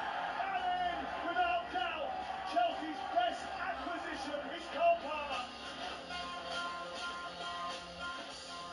Another fantastic day ahead of us tomorrow. Loads of great live action for you. On TalkSport exclusively tomorrow, 12:30, West Ham against Liverpool. Resmin Chowdhury alongside Sam Matterface, the former England captain, Stuart Pearce. From 2:30, Adrian Darmer's Game Day Live for you with all the goals as they go in the Premier League Championship and the final day of the League 2 season as well. And also at 8 p.m. we will have Aston Villa against Chelsea exclusively for you on TalkSport 2. Baker Brothers, Joe Shannon and a former England defender, Mickey Gray, are with you for that one. It's a busy day too on TalkSport 2. We will start with Derby County taking on Carlisle tomorrow on the final day of the League 1 season, 12:30 kickoff. A host of reporters, by the way, across the country bringing the most important scorelines from the games that matter. Ian Danter and Chris Ulumo at Pride Park for commentary between Derby and Carlisle. The Rams will be aiming to secure automatic promotion back into the Championship. I was very lucky to be joined by the Derby County captain Conor Hurahan on EFL All Access earlier this week. He said this is what promotion would mean to him. It'd be huge, you know, I'm not getting any younger now, so to get any promotion at this stage of my career, it would be absolutely terrific. So, you know, that was a huge goal of mine when I kind of came to Derby. You know, when I signed here, coming into my second season now. You know, fortunately enough for myself, you know, I've been in League 2, played all the way to the Premier League, and when you get that little bit older, you're like, right, what can I kind of go and do and hopefully achieve in your later part in your career? And Derby were kind of in a little bit of a tough place. They were in a complete rebuilding process, and the whole kind of challenge excited me and I wanted to be a part of. So if it's the case to be kind of get over the line and to cap off that 2-year stay that I've been at the club so far would be amazing. Because it's been the main goal of mine to get to be a part of something to get the club back to the Championship. Conor Hurahan there, the Derby County captain. He will be very much hopeful of going up against Carlisle. They'll be very big favourites in that game. 12:30 here on TalkSport 2. At 3 o'clock we'll have Premier League action.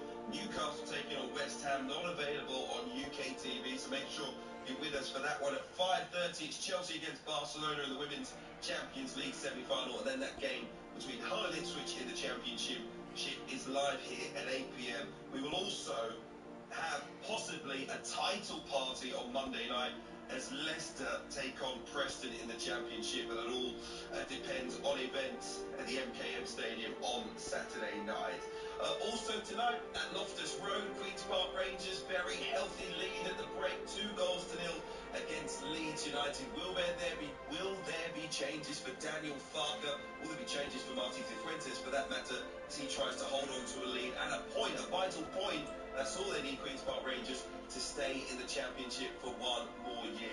Let's head over to our second half commentary. Sam Parkin, the former Ipswich striker, is alongside Nigel Adderley. Thank you, Hugh. No changes to either side at half-time. It's Leeds in chain strip, which is predominantly pink. You get the second half underway, defending the goal away to our left-hand side. Queen's Park Rangers leading by 2-0 in blue and white hoops. Their team is Begovic in goal, Dunn, Clark, Salter, Parham, Colback, the back four. The Colback in field and midfield with Cook at the heart of the back four, with Willock, Anderson and Chair supporting Dykes in attack. The Leeds team, Melier in goal, Byram, Ampadu, Roden and Firpo, Gruev and Gray in midfield, Nonto, Ruta and Somerville behind Peru in attack. And we talked a lot about Leeds in the first half, Sam, but what do you think Martin Cifuentes would say to his team at half-time? I think he'd be really encouraged by the performance, try and stay on the front foot. But here is Nonto coming forward now for Leeds. If they can score the next goal in the game, should there be one, then the atmosphere inside this stadium in front of a crowd of 16,677 here tonight would be very different. But Leeds have given the ball away again. Dykes plays it forward, looking for Willing, but it's cut out by the Bulgarian Gruev. And now on the far side, Field with a challenge to Rob Firpo, but it's claimed by Somerville. Coming in field from the left-hand side, plays a 1-2 with Firpo. Then spreads it wide towards the right-hand side. And Byron with the cross in, a glancing header from Ruta is some way wide. Yeah, quite similar to the chance for Dykes in the first half. Opposite side, but again, coming away from the goal. It's a really difficult header. Nice delivery, floating in towards Ruta, but it's got to be something special to beat Begovic from there. And it will be a goal kick for Queen's Park Rangers, leading by 2-0 here. Leicester on their way up tonight as it stands, and Queen's Park Rangers will be safe. And we have all of the issues to sort out on the final day of the League One and League Two season tomorrow as Anderson plays it forward. Some interesting news from League Two tonight. Morecambe have put out a statement saying their players have not been paid on time today, and due to the uncertainty, a number of first-team players have expressed concerns about playing Swindon tomorrow, so we'll see what happens there. As Chair comes forward now for Queen's Park Rangers, crossed in from the left-hand side, it takes a deflection behind off Byram, and it might be a corner for Queen's Park Rangers, and it is. Rodon coming out to engage in his chair, and he put it in quickly, just tried to feed it toward the far post where Lyndon Dykes was arriving, but he's able to scramble it away. First corner in the second half for Queen's Park Rangers here, leading by 2-0 on TalkSport 2, the home of the EFL. One more goal, and that surely settles it. A corner kick on this near side. Cook and Clark-Salter are both forward. Leeds have every single player inside their own penalty area defending this. The corner in towards the far post, glanced away by Gray, but gathered by Chair on the edge of the penalty area. The early cross back in, it's nodded down by Clark-Salter, but he got his bearings all wrong inside the penalty area and heads it some yards wide. And Lyndon Dykes was better placed behind him. That's the conversation they're having now. Dykes possibly could have taken that down on his chest and maybe been able to finish with his second touch, so that was a good opportunity. 3 players actually queuing up for Rangers at the far post, completely unmarked. 4 minutes played in the second half. Queen's Park Rangers 2, Leeds United 0 here. As Somerville comes forward now for Leeds. Finds Firpo down the left-hand side, but the cross has been blocked by Dunn, and it will be a throw-in for Leeds on the far side. Gray comes short, but it's back to Somerville. Somerville beyond the challenge of Anderson, and then he curls it wide to this near side of Byram. First time down the line for Nonto, down the right. Nonto comes back infield. Byram with a crossing which is very deep. A back header away in the far post by Dunn. Willock will try and bring the ball clear, but it's won back by Firpo, and then Ampadu has his pocket picked by Dykes on the far side, and it will be a throw-in to Leeds United, who have not really made the sort of start to the second half that I'm sure Daniel Farke was looking for. Gruev now, wide towards this near side, the right, and Sam Byram. If Leeds lose this game, they will have 90 points with 1 game to play at home to Southampton next week. Ipswich would be a point behind them. They have 2 games in hand, both live on TalkSport 2, at Hull tomorrow night and Coventry next Thursday. As the ball played down the line now for Gray, low into the penalty area, looking for Reuter at the near post. Scramble behind by Cook, and it will be a corner kick for Leeds United. So sometimes QPR get themselves into difficulty. They don't have anyone to stretch the game at all. All the front 4, if you like, want the ball to feed, want the ball to be able to manipulate away from people rather than running into that space, which they kind of need right now with Leeds United pushing. Good movement from Archie Gray, really forthright and great block from Steve Cook on the cover. Now Nonto on the edge of the penalty area, fires in the shot, which has been blocked. Somerville now will gather on the edge of the penalty area, wide towards Ampadu again. Ampadu fires it across towards the near post. It takes a deflection, and it's put wide by Reuter. What an opportunity, 7 yards out on the turn. That really had to go in for Leeds. Yeah, terrific play from Ampadu on the overlap, left-hand side. He put it into a brilliant position. QPR panicked, scrambling, falls nicely for Reuter. And once he steadies himself with that touch, yes, the body's flying in to try and get the deflection, try and get the block, but should have scored, possibly even set that back where 2 Leeds United players were really well placed. 6 minutes played in the second half. Queen's Park Rangers leading here by 2-0. And now Dunn has been fouled on the far side by Firpo, and it will be a free kick for Queen's Park Rangers. And of course we cover all aspects of the EFL here on TalkSport 2, and if you go to one of your former club Swindon tomorrow, you may get a game for Morecambe. It's not a good situation The club was assured by the owners throughout the month that funding would be there to pay the wages. That's not happened. In many ways, you can understand why a number of players would be reluctant to play. Yeah, I heard Rawson, the captain, talking about it.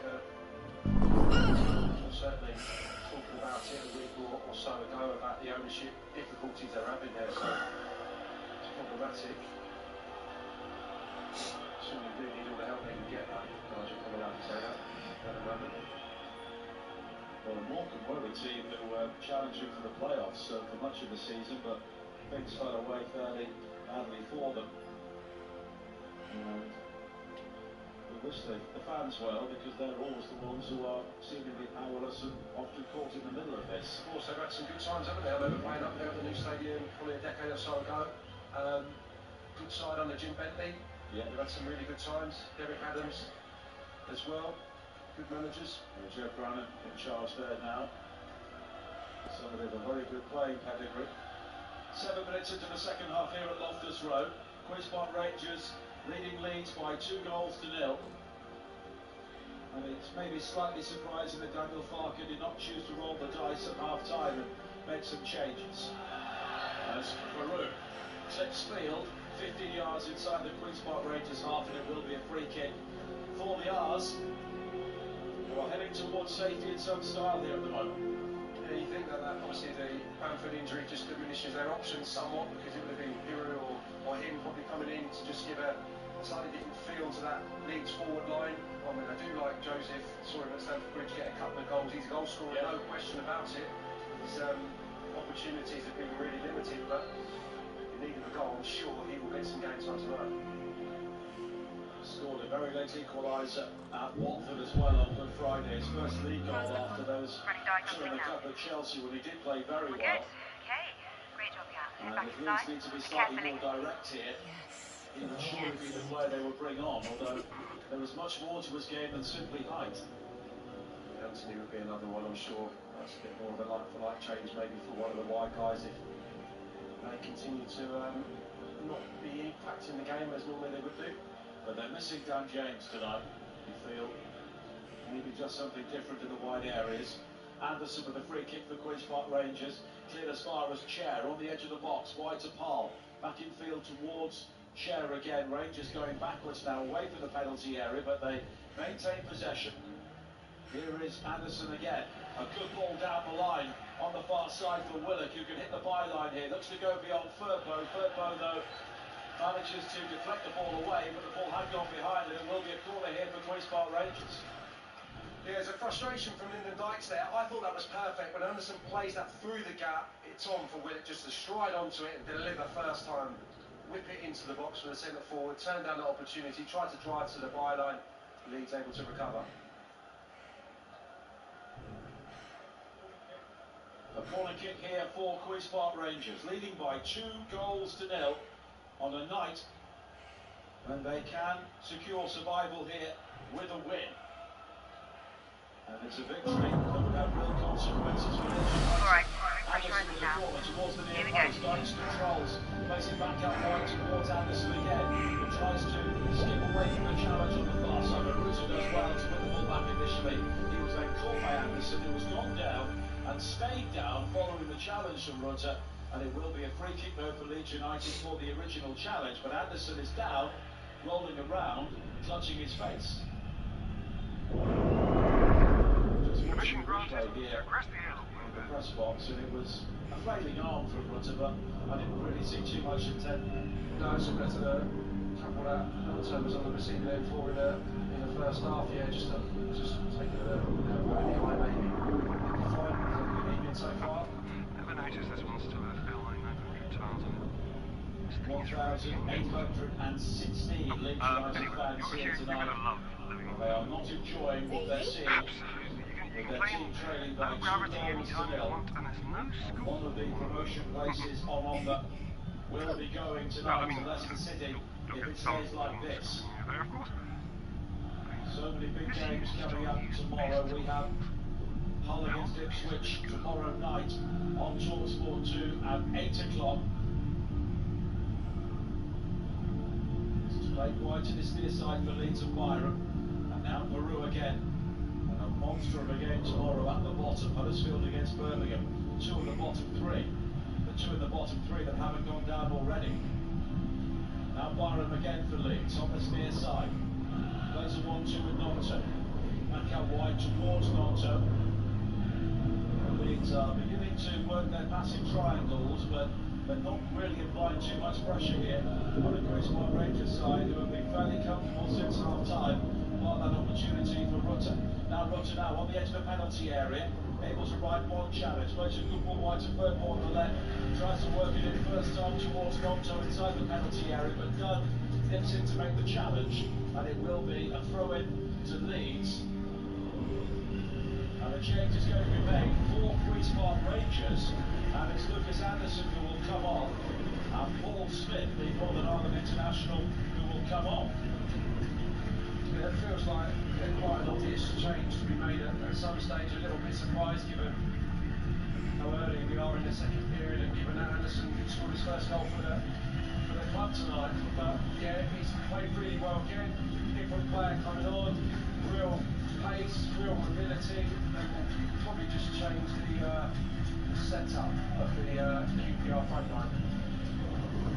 Paul Smith in his second spell at Queen's Park Rangers, of course, came through the academy here and then moved on to Orient, helped them to promotion from League 2 last season before he was then re-signed. Throwing for Leeds on the far side. Appeals for offside as Somerville gathered a loose ball, but play continues and Leeds will try and work it now down the left with Rutter. Low cross into the penalty area though. Superb covering challenge from Cook. It will be a corner, but that really is Steve Cook at his very best. Yeah, really good play. Firpo's got him in the central midfield position there, linking it with Rutter. Lovely exchange, but again, a couple of big blocks second half from Steve Cook. Somerville with the corner towards the near post. Challenging was Firpo.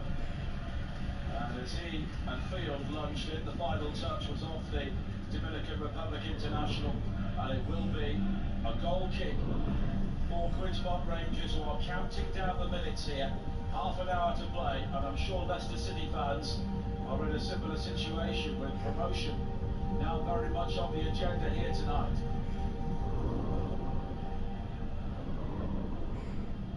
It's cleaned downfield by Begovic for Queen's Park Rangers, one goal by Dunn. And Field nods it forward. Dykes does well to head it wide towards Smith down the right hand side, but it's beyond him, and it will be a throw-in for Leeds United. But there is now genuine width for Queen's Park Rangers on both sides, and with Smith on the field, Cher will have a bit more freedom to maybe pop up in central areas as the Queen's Park Rangers player has gone down and stayed down on the far side as they tangled with Julia Firpo.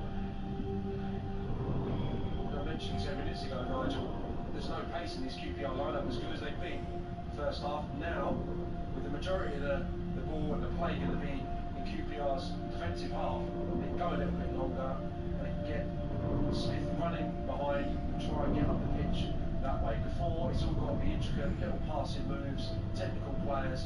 They've got real dynamism on the right hand side now, and that's clever. The game is won essentially at 2-0. Just go a little bit longer, maybe play. And it was Smith who went down there. He was caught trying to go beyond Firpo with the ball actually off the field in play.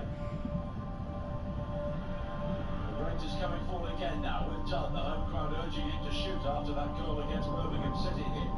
Now Chen down the left-hand side. There's always a buzz around Loftus Road when he's on the ball, and he's beyond the challenge of Byram. And Lars Chen continues, right foot shot deflected wide, and that would have finished things off. Bellier was nowhere there, but the deflection was kind for Leeds on this occasion. Yeah, he did well. Rode a couple of challenges, just tiptoed infield. You think that he's going to left-right bend it towards the far post. He actually struck it with real venom. Ampadu covering the target. Risky, could have gone anywhere, but it's a really important intervention. Corner kick on this near side for Queen's Park Rangers. 61 minutes played here on TalkSport 2. Rangers leading Leeds by 2-0. And this is a very significant scoreline at both ends of the table. Elias Chair will take the corner. High towards the far post. Bellier was nowhere. Colback on the shot. And it's deflected behind. It was inches wide. And Rangers so close to a third goal. That's brilliant delivery. I mean, it's scrambled clear, isn't it, between the goalkeeper and defenders at the far post. For a moment, it looked like it was going to swing in underneath the crossbar. Rodon half cleared it.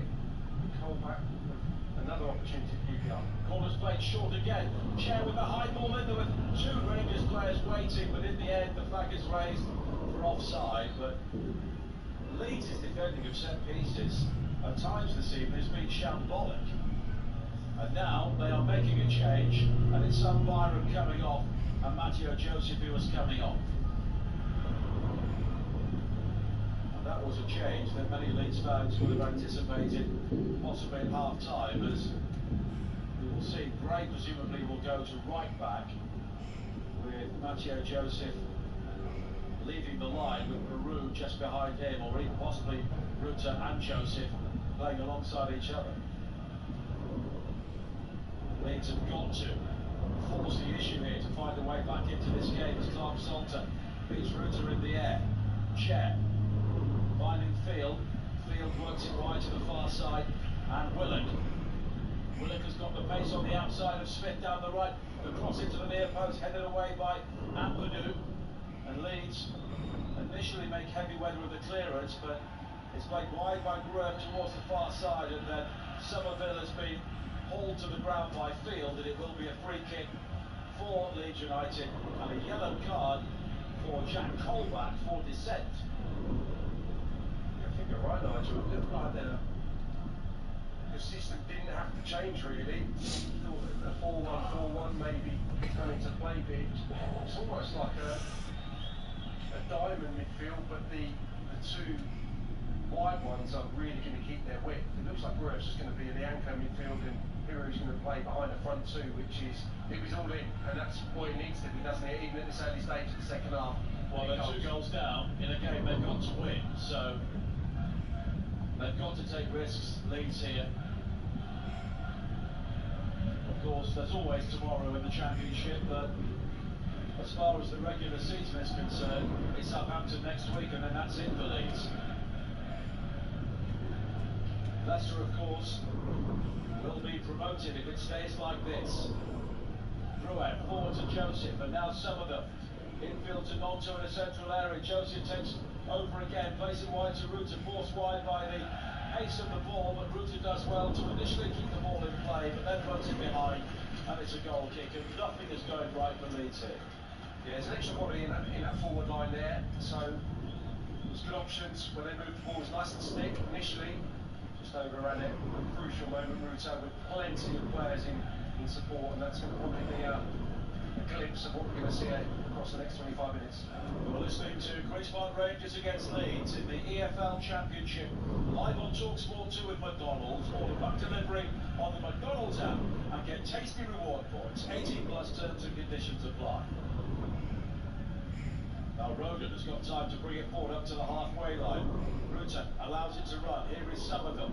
Ferdinand on the overlap. Somerville will find Ferdinand. It's a good cross. It is towards Joseph, and brave goalkeeping at the near post by Begovic. Goal kicks being given. That's the sort of movement and the sort of intent that Daniel Farke's been looking for.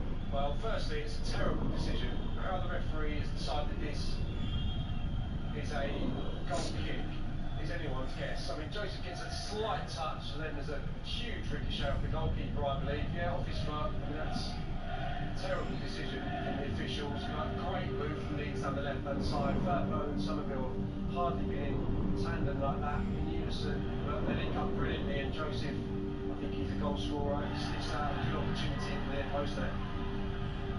Smith tangling with Rodon on the far side, but no free kick given, although Smith went down, although he's come back up smiling. And we have played 66 minutes here on TalkSport 2, and Leeds are still 2 goals down here. And Asmir Begovic has not really had a shot to save in the second half, as Meslier has to produce a hurried clearance following Rodon's scoop back pass towards him, and it's straight out of play on the far side, and it will be a throw into Queen's Park Rangers. Don't forget, coming up tomorrow, 12:30 on TalkSport, West Ham against Liverpool. Here on TalkSport 2, Derby against Carlisle, the final day of the League One season. Game day live with Adrian Durham, Alvin Martin and Perry Groves over on TalkSport. All the goals as they go in for the Premier League, the Championship, and the final day of the League 2 season. Newcastle against Sheffield United will be here at 3 o'clock with Alan Bridge and Simon Grayson, followed by Chelsea against Barcelona, the Women's Champions League semi-final second leg, Chelsea a goal up. And then at 8 o'clock, a choice of listening, Villa Chelsea on TalkSport, Hull Ipswich here on TalkSport 2. All coming up tomorrow on the TalkSport network, your home of football, and all of the big games coming up here in the closing weeks of the season. Chair with a free kick into the penalty area, cleared away as far as Parr. Back up wide towards Chair with the goal boots again, down the line, seeking out Willock. Gray though will head the ball away, and it's given away by Leeds cheaply again. Field now, right hand side, slipped in towards Chair inside the penalty area, just missed control, then turned, fired in the shot which is deflected and loops high over the top. But at the moment, if there is to be another goal in this game, Queen's Park Rangers look the more likely goal scorers. Yeah, Sam Field, lovely pass into the feet of his Chair, right hand side of the box on that occasion. Looked like he collected it and was going to get in one-on-one for the finish. Had to wriggle, it's his first touch laying down onto his left side, onto the source, yet another corner from this Chair's right foot to deliver. Chair will take it as the volume is turned up around Loftus Road once again. 21 minutes to play. 2-0 to Queen's Park Rangers. Chair's delivery headed away by Roden, almost gathered by Colback inside the penalty area. Here is Smith now, wide on the right-hand side. Looks to skip away from the challenge of Peru towards the byline. Delivers a low cross in, but Gruen is able to measure the clearance, but onto the head of Cook. And in the end, it's all a bit scrappy, but that suits Queen's Park Rangers, as Colback just hammers it out of play, and it will be a throw into Leeds on the far side. Leicester are going up tonight if it stays like this, and at the moment, Leeds do not look like a team about to score 3 goals here, so. No, they've not been able to have that spell of concerted pressure, have they, in the second half? There's been sporadic opportunities, a good one for Rutter, but they've been unable to put QP under real pressure, which absolutely suits the home side, and also I think encapsulates the growth really in the defensive unit throughout the season.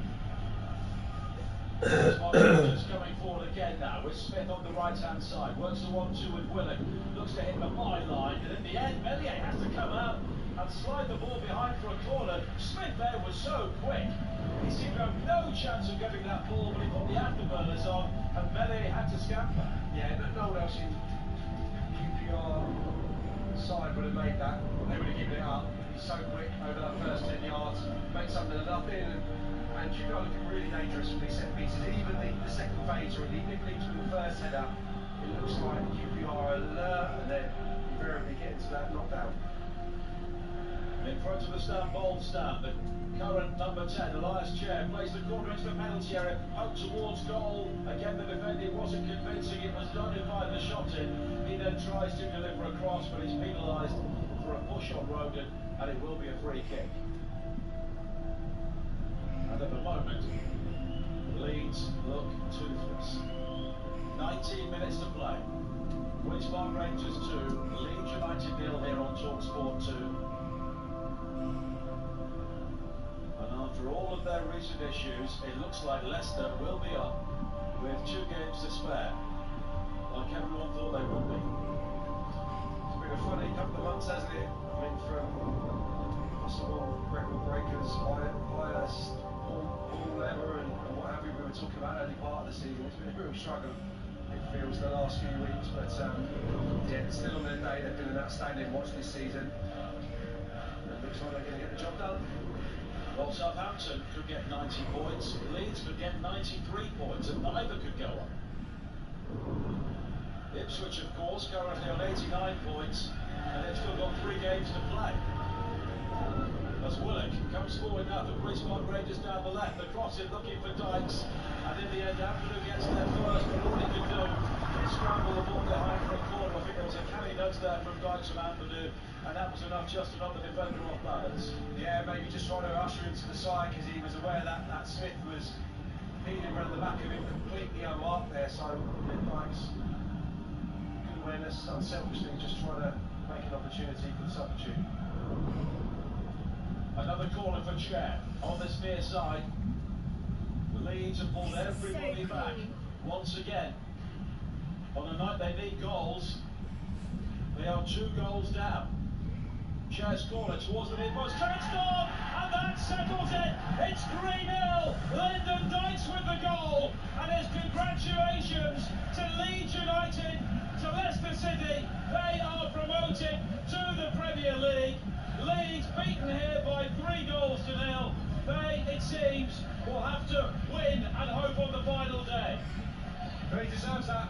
Absolutely deserves that, Lyndon Dykes, for his performance this evening. So unselfish.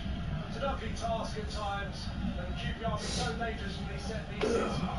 He just peels to the front of the 6-yard box, away from his marker. Great delivery, as you expect from Chair. Little bump on Joseph, the substitute. He wants a free kick. You're not going to get that, I'm afraid. And then it's just about the direction. Get it down off the turf. Bellier can't react in time. QPR absolutely flying, and reward for what's been a really, really dominant 10-15 minute spell. 3-0, 17 minutes to play, and there is no way back for Leeds here. Lyndon Dykes has scored his first goal in 16 games against Preston. Now has goals in back-to-back games at a key stage of the season. And everybody has turned up here for Queen's Park Rangers today. And Leeds have been lacking all over the field, and many of their fans are on their way home. Yeah, they threatened, didn't they, towards the tail end of the first half, and again there's been a couple of chances maybe in the second half, but again not sustained control of the game, and periods where they've been able to rack up opportunities. And QPR responded after a pretty even start to the second half. QPR turned it on again. Last 10-15 minutes, as you said, Nigel, at the start maybe of that spell, they looked the most likely to go and get the third goal in this game, and that's how it's proved. Well, I'm reminded the last time Leicester had real success in the league as Norton delivers the ball into the penalty area. When they won the Premier League title, that was ultimately decided in West London as well, across at Stamford Bridge. And here at Loftus Road, their promotion will be sealed here tonight. Yeah, around to Jamie Vardy's, wasn't it? I think on that evening. Might be the same tonight. It might suit them nicely playing Monday. You know, that's worked out beautifully. If this is going to be the end for Leeds United, they're going to be Leicester's start of their party this evening. While the Leeds fans stood silent away to our right. Ruta looks to spin away from a turn, plays it wide to this near side, and Gray with a low cross into the penalty area, and it's swept away. And Leeds here have had no answer right throughout the game. And it could get worse for them here. Willock plays it wide to this near side and Chair, and there was Paul Smith in acres of space on the far side, but they couldn't find him. Yeah, very unlike Chris Willock. Just to get his head up, turn, little touch to the right hand side. He would have seen the switch. Smith with his dynamism, he would have been away. This will get nervy still, I'm telling you, Nigel. They Leeds were to get one at this stage, but as you said, it's very, very open. QPR looking as lightly on the counter, even though Leeds are pressing. Somerville coming forward now, and of course Queen's Park Rangers will be sealing safety here tonight as well.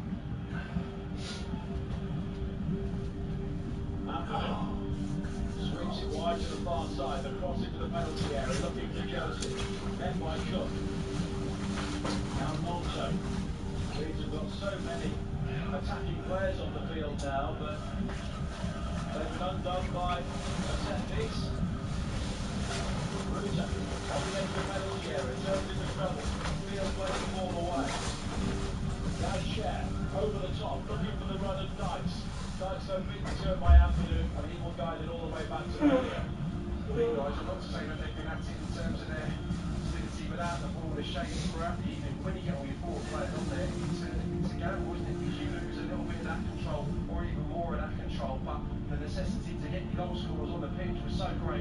to do it. Now Noncho coming forward. Looks to drive down the centre with overruns it, and it's gathered by Begovic. And it shouldn't really be an issue, but Leeds' goal difference is getting a bit of a hammering here. It goes down to minus 40 as it stands. Ipswich is plus 32, but when Ipswich get a couple of big wins between now and the end of the season, I suppose that's the issue there, maybe. There'll be a few changes to be made on both sides in the next few moments as Leeds try and come forward now with Ruta. He's challenged though, and it will be a free kick for them. 25 yards out, left of centre. 3-0, Queen's Park Rangers lead. And Leeds United,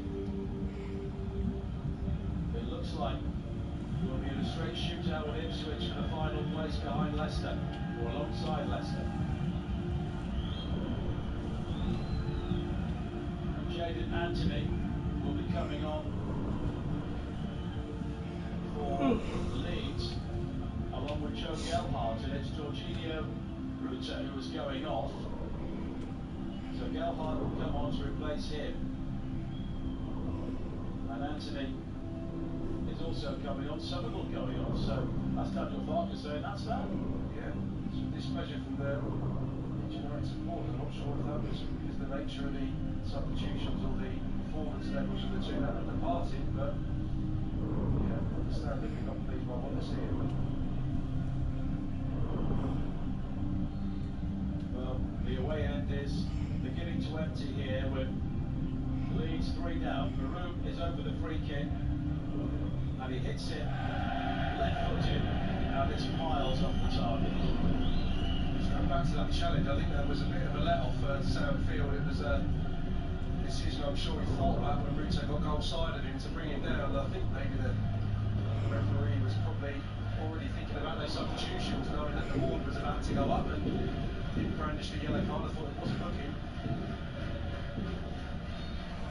But it's a night when it's all gone right for Queen's Park Rangers, leading here by 3 goals to 0. And we have 11 minutes to play. Unless we see a remarkable recovery here from Leeds United.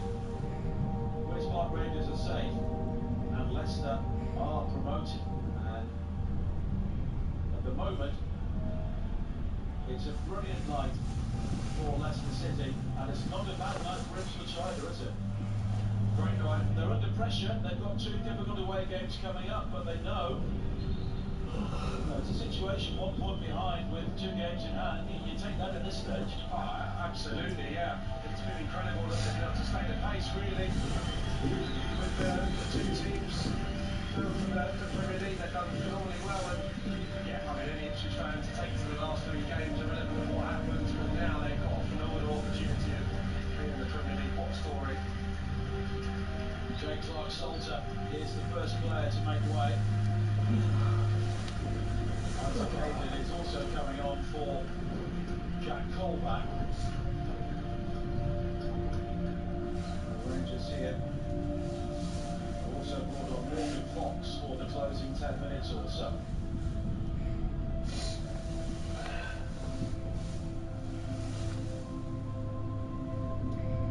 Now Somerville, right on the far side for Leeds. It's lofted forward into the path of Peru. Peru's got Joseph inside, but it's back towards Gelhardt. Gelhardt onto the left foot, fires in the shot, but it's deflected behind, and it will be a corner for Leeds. Feet open up the opportunity on his left side. Nice little bit of skill, but got players ever willing to put bodies in the ball. Joe Gelhardt was in the Sunderland team, which lost to Luton in the playoffs last season. Leeds will be desperate to avoid the playoff experience again after the problems they've had in recent years.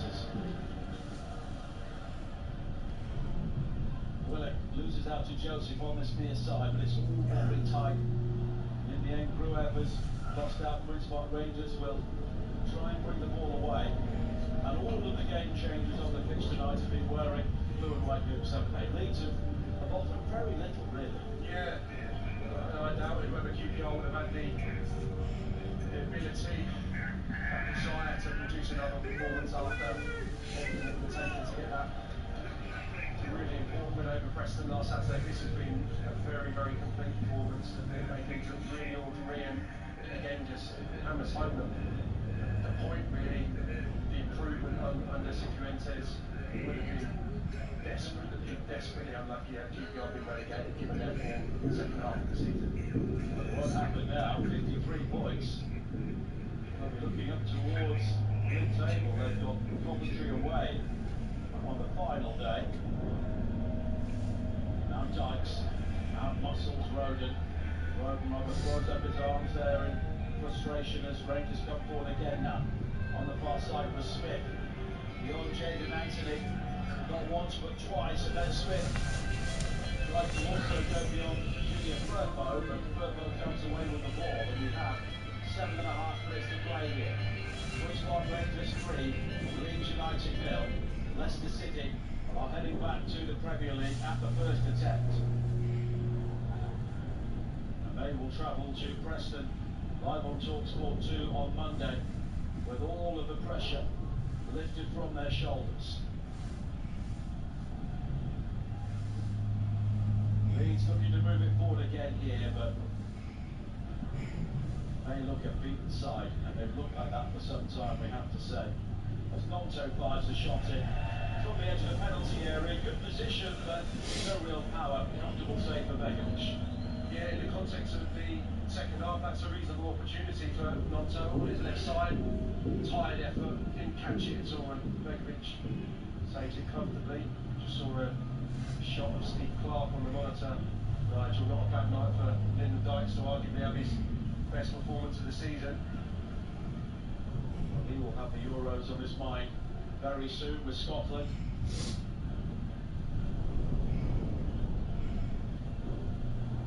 With Leeds United, they have to focus on the playoffs, so we'll have to wait and see. Of course, Ipswich could lose their upcoming 2 games, and it would be all down to the final day with Leeds at home to Southampton and Ipswich at home to Huddersfield.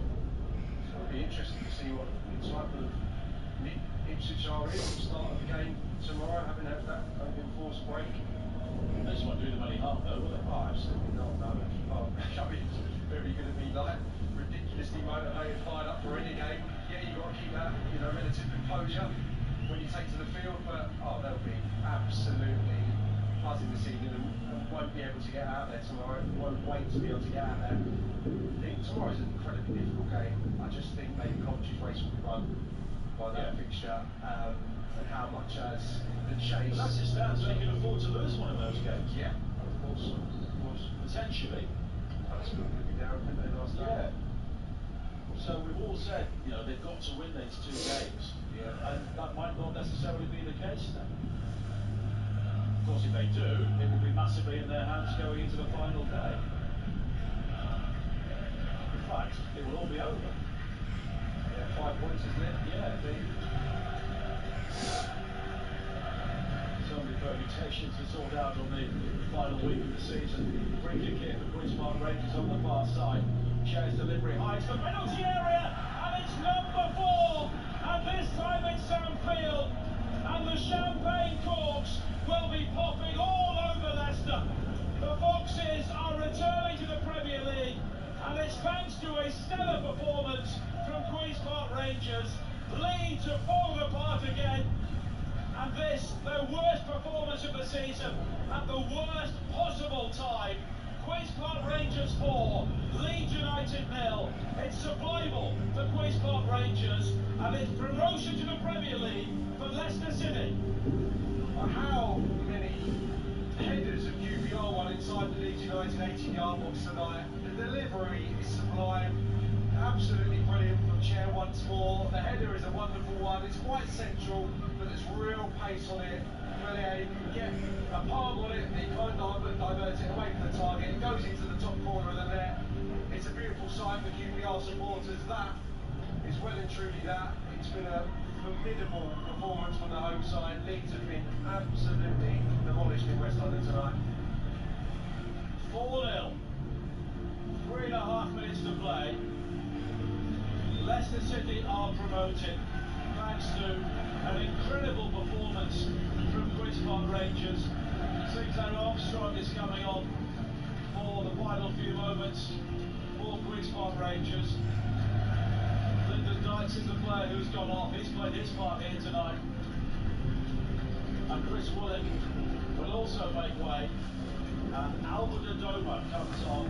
5 years ago this weekend, he scored an uncontested goal for Aston Villa at Leeds in one of the more unusual stories in the Championship. I don't think you'll get one here tonight. Glenn Kamara has also come on for Leeds United at the base of their midfield.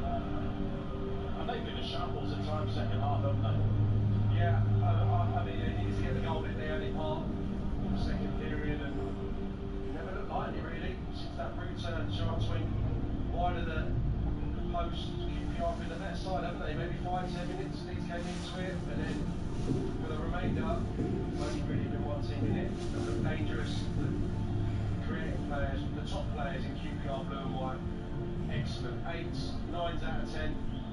Across the board though, really. Again, Marshall, incredibly well by the Parks onto him. It's been a really, really lackadaisical performance from these. Well, the away end is emptying rapidly here. Daniel Parker stands there, arms folded on the touchline. It has all gone wrong for Leeds here tonight. In a match they had to win, they are 4-0 down. I wonder what Russell Martin makes of this. Is he still there? Seen enough. He's seen enough. They always go with 15 minutes to go, don't they? Between the traffic. He and Matt Gill, his assistant.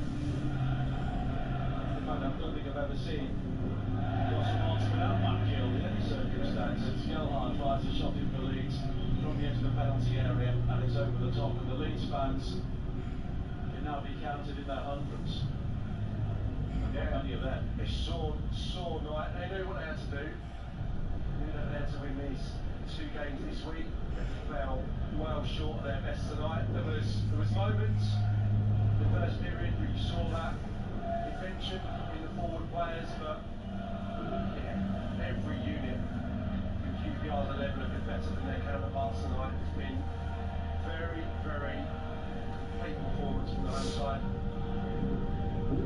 Into the 90th minute. I'm sure the champagne is already flowing in Leicester. They've known for some time they are heading back to the Premier League. But Leeds is finished in the season, is now clouded in uncertainty as Armstrong chases forward now. They will see what happens, but if Ipswich win their 2 games at Hull and Coventry, they too will be promoted. That's what's on the line for them now. And there will be a minimum of 6 more minutes to prolong the agony here for Leeds United. Field carries now for Rangers. Wide towards Albert Adoma on the steer side. Sinclair Armstrong ahead of him. Armstrong now left-hand side of the penalty area is offside. Look along the line.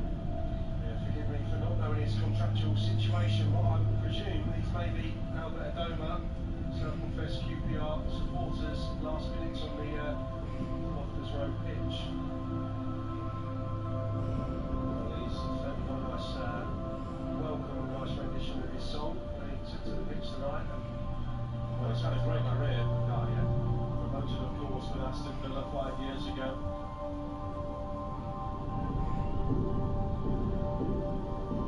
The Leeds here will need to lift themselves. And by the next time they play, they could be looking at the playoffs.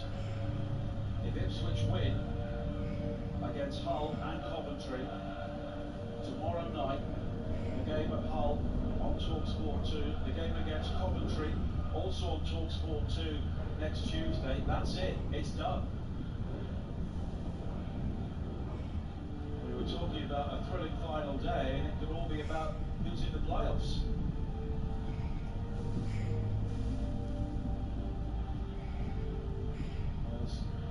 It's played wide to this near side and Shackleton for Leeds, but cut out by Adoma. And we were having a chat with Don Goodman in the press room before kick-off, one of our television colleagues, of course, former championship striker, and he made the point that you look at teams that have won the playoffs in recent years, they've won them after a really good end to the season. They've got that momentum, and at the moment, Leeds have no momentum. Yeah, Phil Hay said 5 playoff campaigns, isn't it? Leeds United, 0 promotions. Yeah. So, look, things can change. Yeah. Ipswich lose tomorrow night, and there is massive pressure on them going to Coventry, and then Leeds will have it possibly in their hands on the final day. But at the moment, that looks a long shot. Yeah, and how much pressure has there really been for Ipswich throughout this season? And he's done it unbelievable to maintain the... Oh, there's pressure now, though, because it's so close. Yeah, of course, that's the dynamic changes because they can feel it now, can't they? So it's a great test for Kieran McKenna, isn't it, going into these games where all of a sudden people think they're nearly there. Leeds coming forward now on the far side, and the crossing is very deep looking for Gelhardt, but it's gone beyond him and a lunging foul, and it will be a goal kick. And the hardy Leeds fans who are still here, but there are hundreds of empty blue and white seats behind that goal now. Newport Pagnell services in about 2 hours. It's going to be a fairly grim place.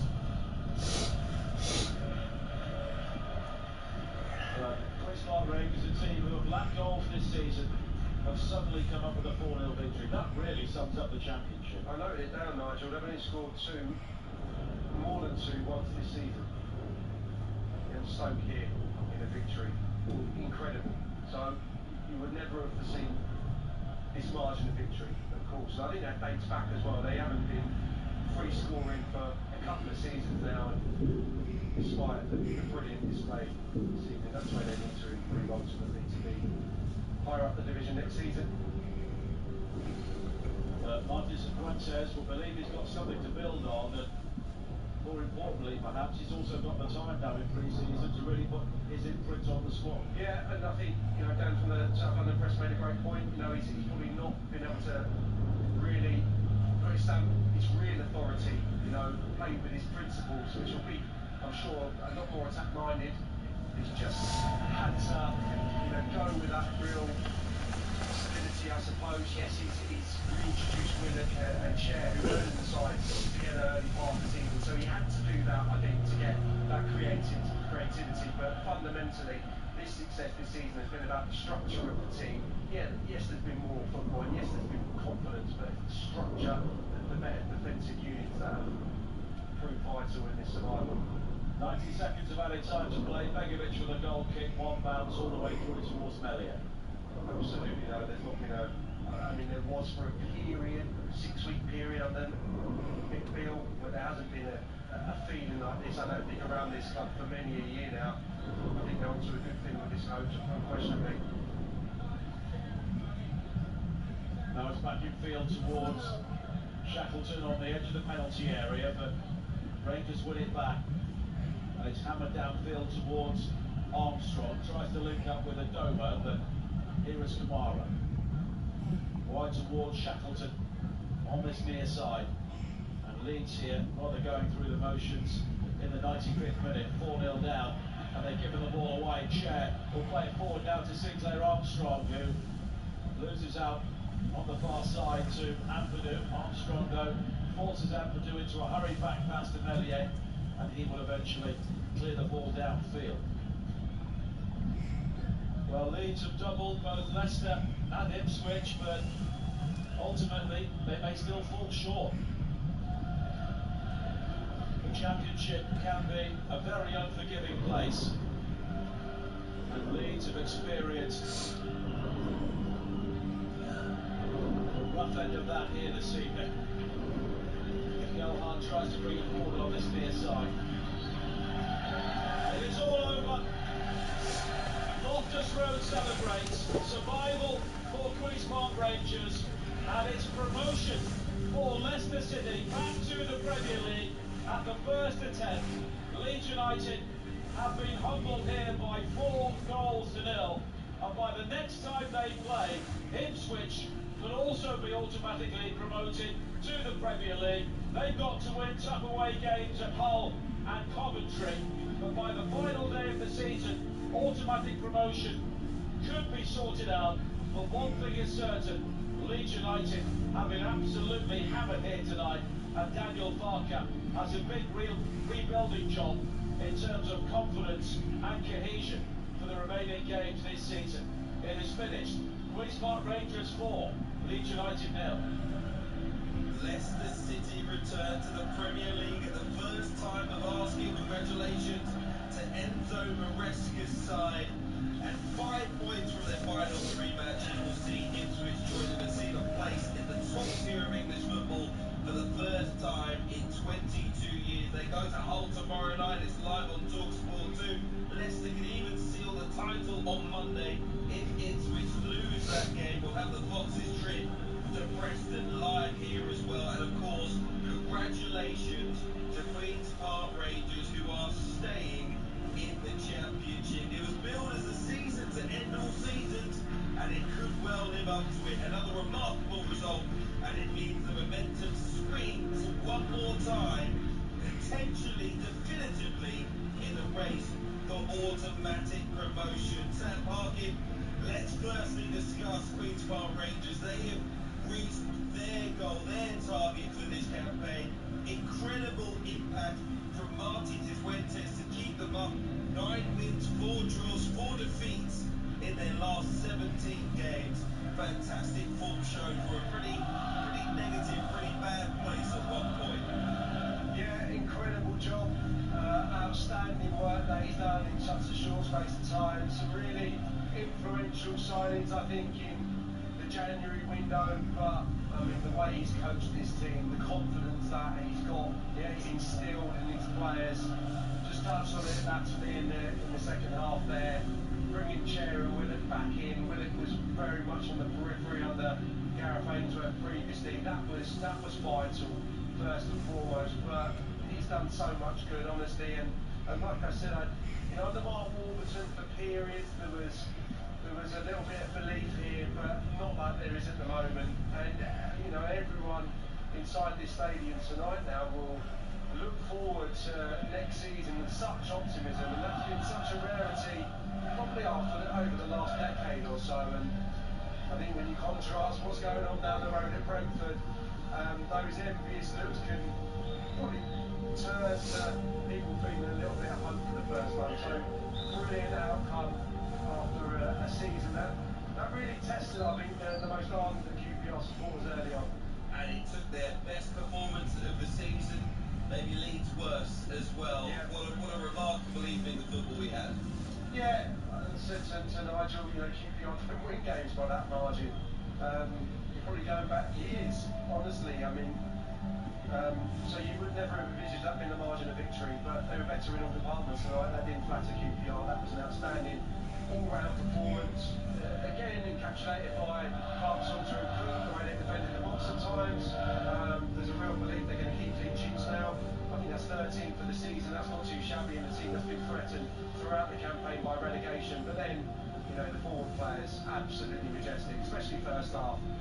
That front three that supported in the Dykes were brilliant. And Dykes, arguably, one of the best games I've seen him play in a QPR shirt. He was brilliant, thoroughly deserved his goal. So, from back to front, that was an outstanding display, and Leeds well and truly second best. Who is responsible for that performance from Leeds United? Will the pressure be put on the players now, or will there be big question marks over Daniel Farke and how he managed them tonight? Yeah, possibly. I think we spoke about it at half-time. You've got to get your defensive set up and your structure right, especially when you're playing against players that are confident at the moment, as the Rangers lads are. I think to afford Cher and Willock so much freedom in that first half, not really letting a glove on them was really poor. From a Leeds perspective, the goals were really bad. And then they have to go for it. I think Nigel made a really good point. I think not having Dan James available, throw Bamford into that conversation as well. That's probably impacted them a little bit when there's a bit of fatigue setting in as well. And in truth, them, Leicester, Ipswich, it's all been a bit patchy since the international break. So I think they've all kind of struggled to get over the line. Clearly evident with them tonight. So a few ingredients going on there. I think everyone takes a portion of the blame. But what can Daniel Farke do at 2-0 down? You've got to go for it. You've got to put all your ammunition on. They just came up against a team that was hungrier and playing better in all departments tonight. That's the truth of it. Played twice this week, 3 points out of the 6 available, but they did concede, 7 goals in the 2 matches. They're going to take on Southampton in their final match. Ipswich go to Hull and Coventry before the final day of the season. They'll host Huddersfield on the final day of the campaign. The initiative has clearly been handed back to Kieran McKenna's side here. Do you think that is it? Do you think the pendulum will swing back in Leeds' favour?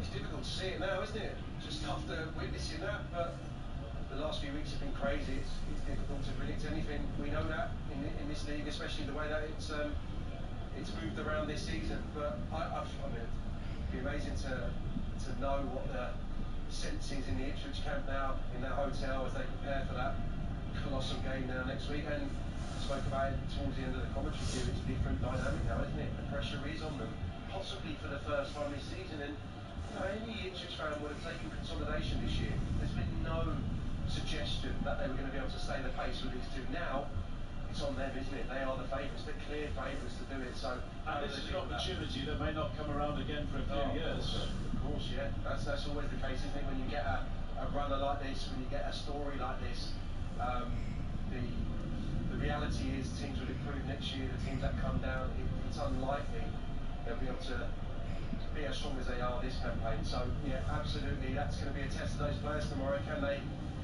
maintain what has been an unbelievable achievement when the pressure is really on and it really matters? And that is absolutely the case tomorrow when they kick that game off. All about the playoffs. If it is to be the playoffs for Leeds United, a few teams will be looking on, feeling like they can see some weaknesses there that they could expose if Leeds ended up in that form. Yeah, you still got to go to Ellen Road, where they've been beaten once this season. The record before tonight was certainly the best defensive record in the league, the most clean sheets, Melier by a distance, I think it was. So, they're still a really, really good side. But they've shown flaws, absolutely, in the last 2 games.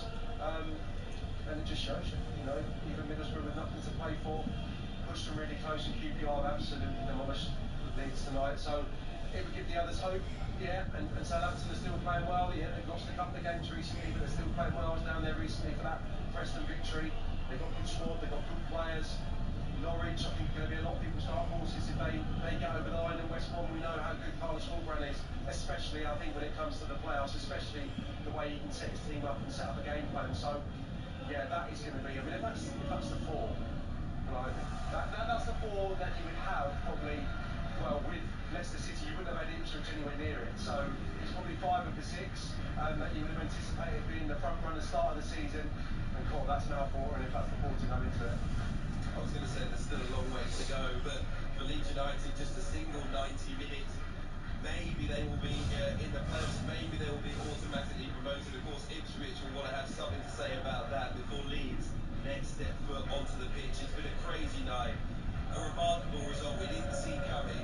They're certainly enjoying it at Loftus Road this evening. They are staying in the Championship. Sam Parker, you can go and enjoy that moment. Nigel Adley, thank you very much as well. Fantastic commentary. And just to let you know, elsewhere this evening in Super League, League 30, Catalans 2, Hull KR 26, Wigan 10. It finished Castleford 40, London Broncos 0, and in the Gallagher Premiership, Saracens beat Bath by 15 points to 12 to move second in the table. Sports Bar Weekend about to get underway over on TalkSport with Adam Catchall and Carlton Cole. You can get your calls in for that one on 03717 223344. You can send a voice note to the same number via WhatsApp as well. Leeds fans, you want to get in touch for sure. Leicester fans, I'm sure you popped the champagne already. Keep it clean, but give them a call. I know you're enjoying yourselves tonight. Coming up next here on TalkSport 2, My Sporting Live with Tommy Docherty. Remember, a huge game live here tomorrow as third place Ipswich go to Hull in the Championship. Kick-off at 8 p.m. But Queen's Park Rangers are staying in the Championship. The question remains, will Leeds be joining them in the second tier next season? It has ended on a tremendous night in West London, thanks to goals from Chair, Anderson, Dykes and Field. Queen's Park Rangers 4, Leeds United 0. It's been an incredible season at the top of the Championship, but the most significant moments are still to come. Jerno comes in field onto the right foot, one shot from him. Oh, what a brilliant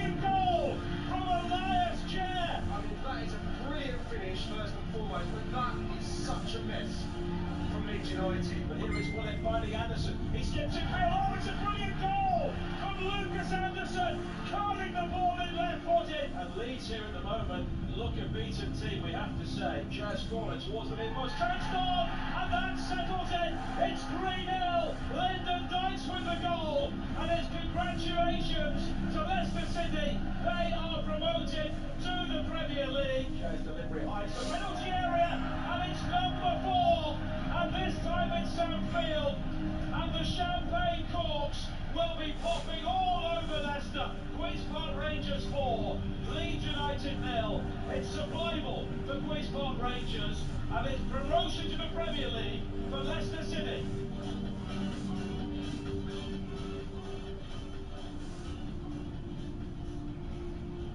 EFL Live on TalkSport 2 with McDonald's. Bring on the unbeatable strike partnership of McNuggets and Dip.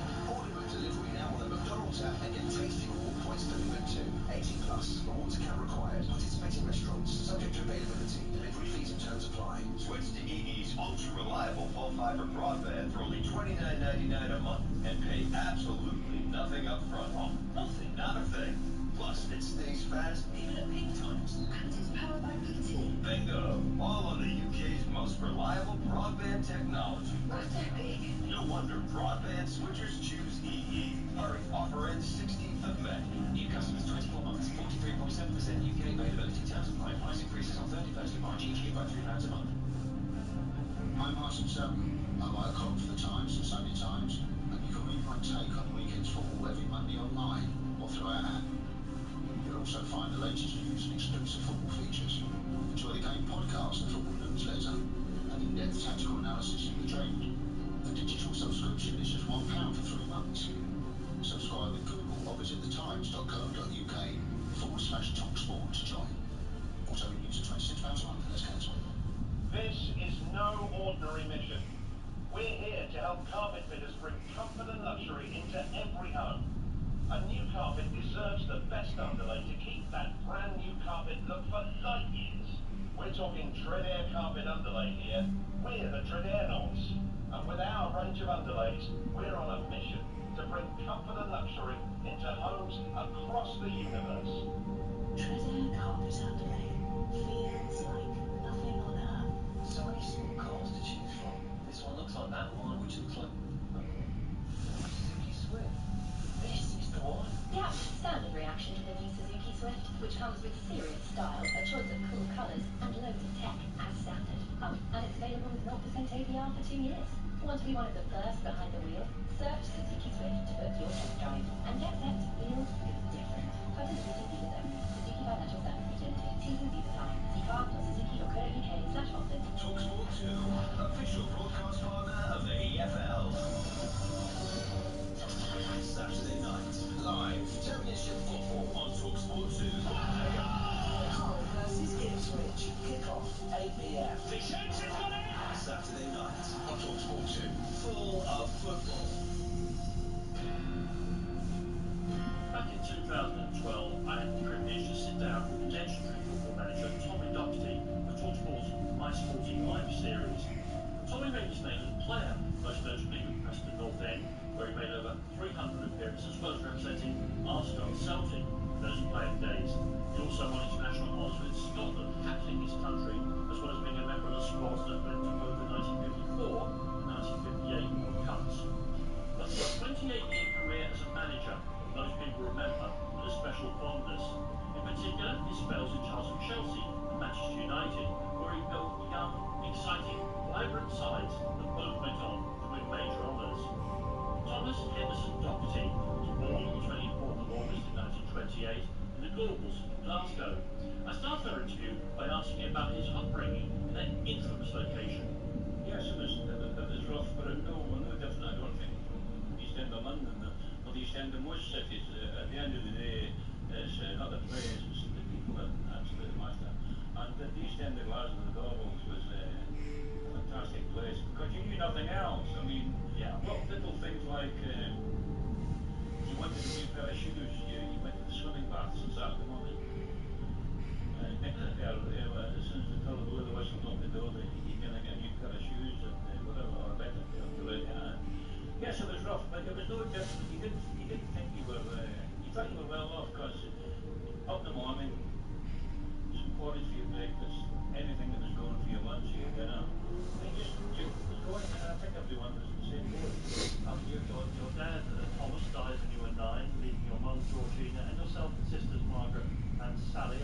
the poverty and the difficult circumstances, as you say, was the same for everyone. But to all of that was added at a very young age for you when you were 11. The Second World War broke out. What are your memories of that? My memories of the Second World War were when we got evacuated from Glasgow and we went to a place called Stirling. Right. And we went on the Sunday and we came home on the Monday.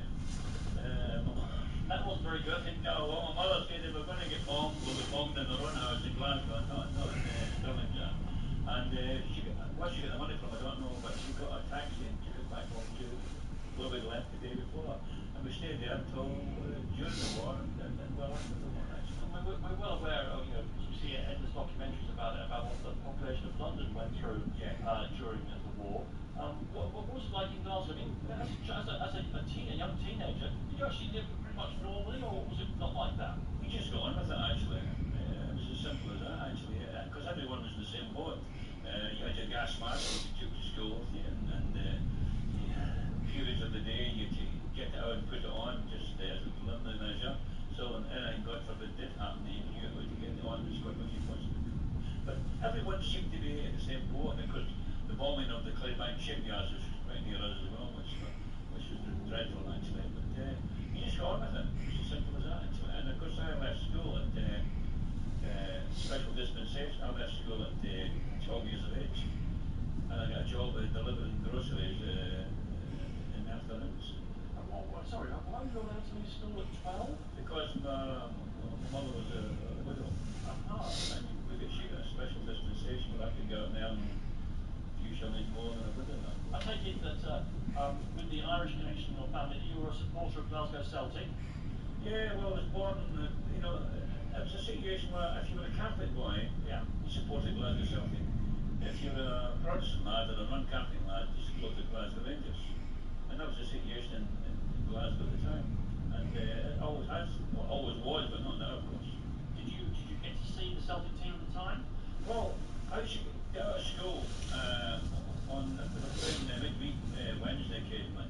And we used to get to school at 3 o'clock, run down to Parkhead, Paradise, as we called it, Celtic Park. They opened the gates 20 minutes from the end to let people out. And when we let people out, we ran in and got the last 20 minutes. And they were my boyhood heroes. Absolutely, and this is going to be incredible to people listening to your voice. Now, Tommy, I must say thank you very much. You are, with all due respect, the oldest person who's done My Sporting Life for us. And so we're talking about things that people will no longer even recognise. For instance, suddenly, after the Second World War ended, you're in your late teens, you're a talented footballer, and you have to do national service, and you joined the army for 2 years. Well, I didn't join the army. I didn't have a choice, actually. The army joined you, didn't it? That's right. And I had the choice of being a bedding boy, because at the time I was working for Beatty's Bakery, driving a horse and delivering bread to various shops. And ironically enough, over at Portland Road at Ibrox Park, the Rangers ground, they deliver bread to the shops and all over Glasgow. And they were fantastic times, actually. And of course, I've always been a Glasgow Celtic lad as well. So that's remember, actually. Correct, yes. You joined the Highland if I got that right. And in fact, you served your national service, not just lounging around on your backside here and there. You actually went to Palestine as the fighting was starting. Yeah, well, what happened actually, as I said, I had the choice of being a bedding boy or in the army, and I thought, no, I'm going down the bed. So I was called up, and I didn't join it. I was conscripted into the army. And I did 6 weeks in Batine Parish, Lichfield, there, and after 6 weeks there, I was posted to Brentford Parish in Edinburgh, where I did the 3-month Edinburgh, the British Line, Helen Infantry. And we got a call one morning about 2 in the morning, and picked up 3 trucks, drove all the way to Southampton. Next thing we knew, we were on the ship and heading to Palestine. And yet in Palestine, the issues that were to lead to the conflict that was to lead to the foundation state of Israel was in full swing. One of the most famous incidents was when the Giant Hotel, the King David in Jerusalem, was bombed nearly 100 people killed in July of 1946. You were there. Yeah, unfortunately for me, as I say, I was in the right side of the hotel when it was blown up.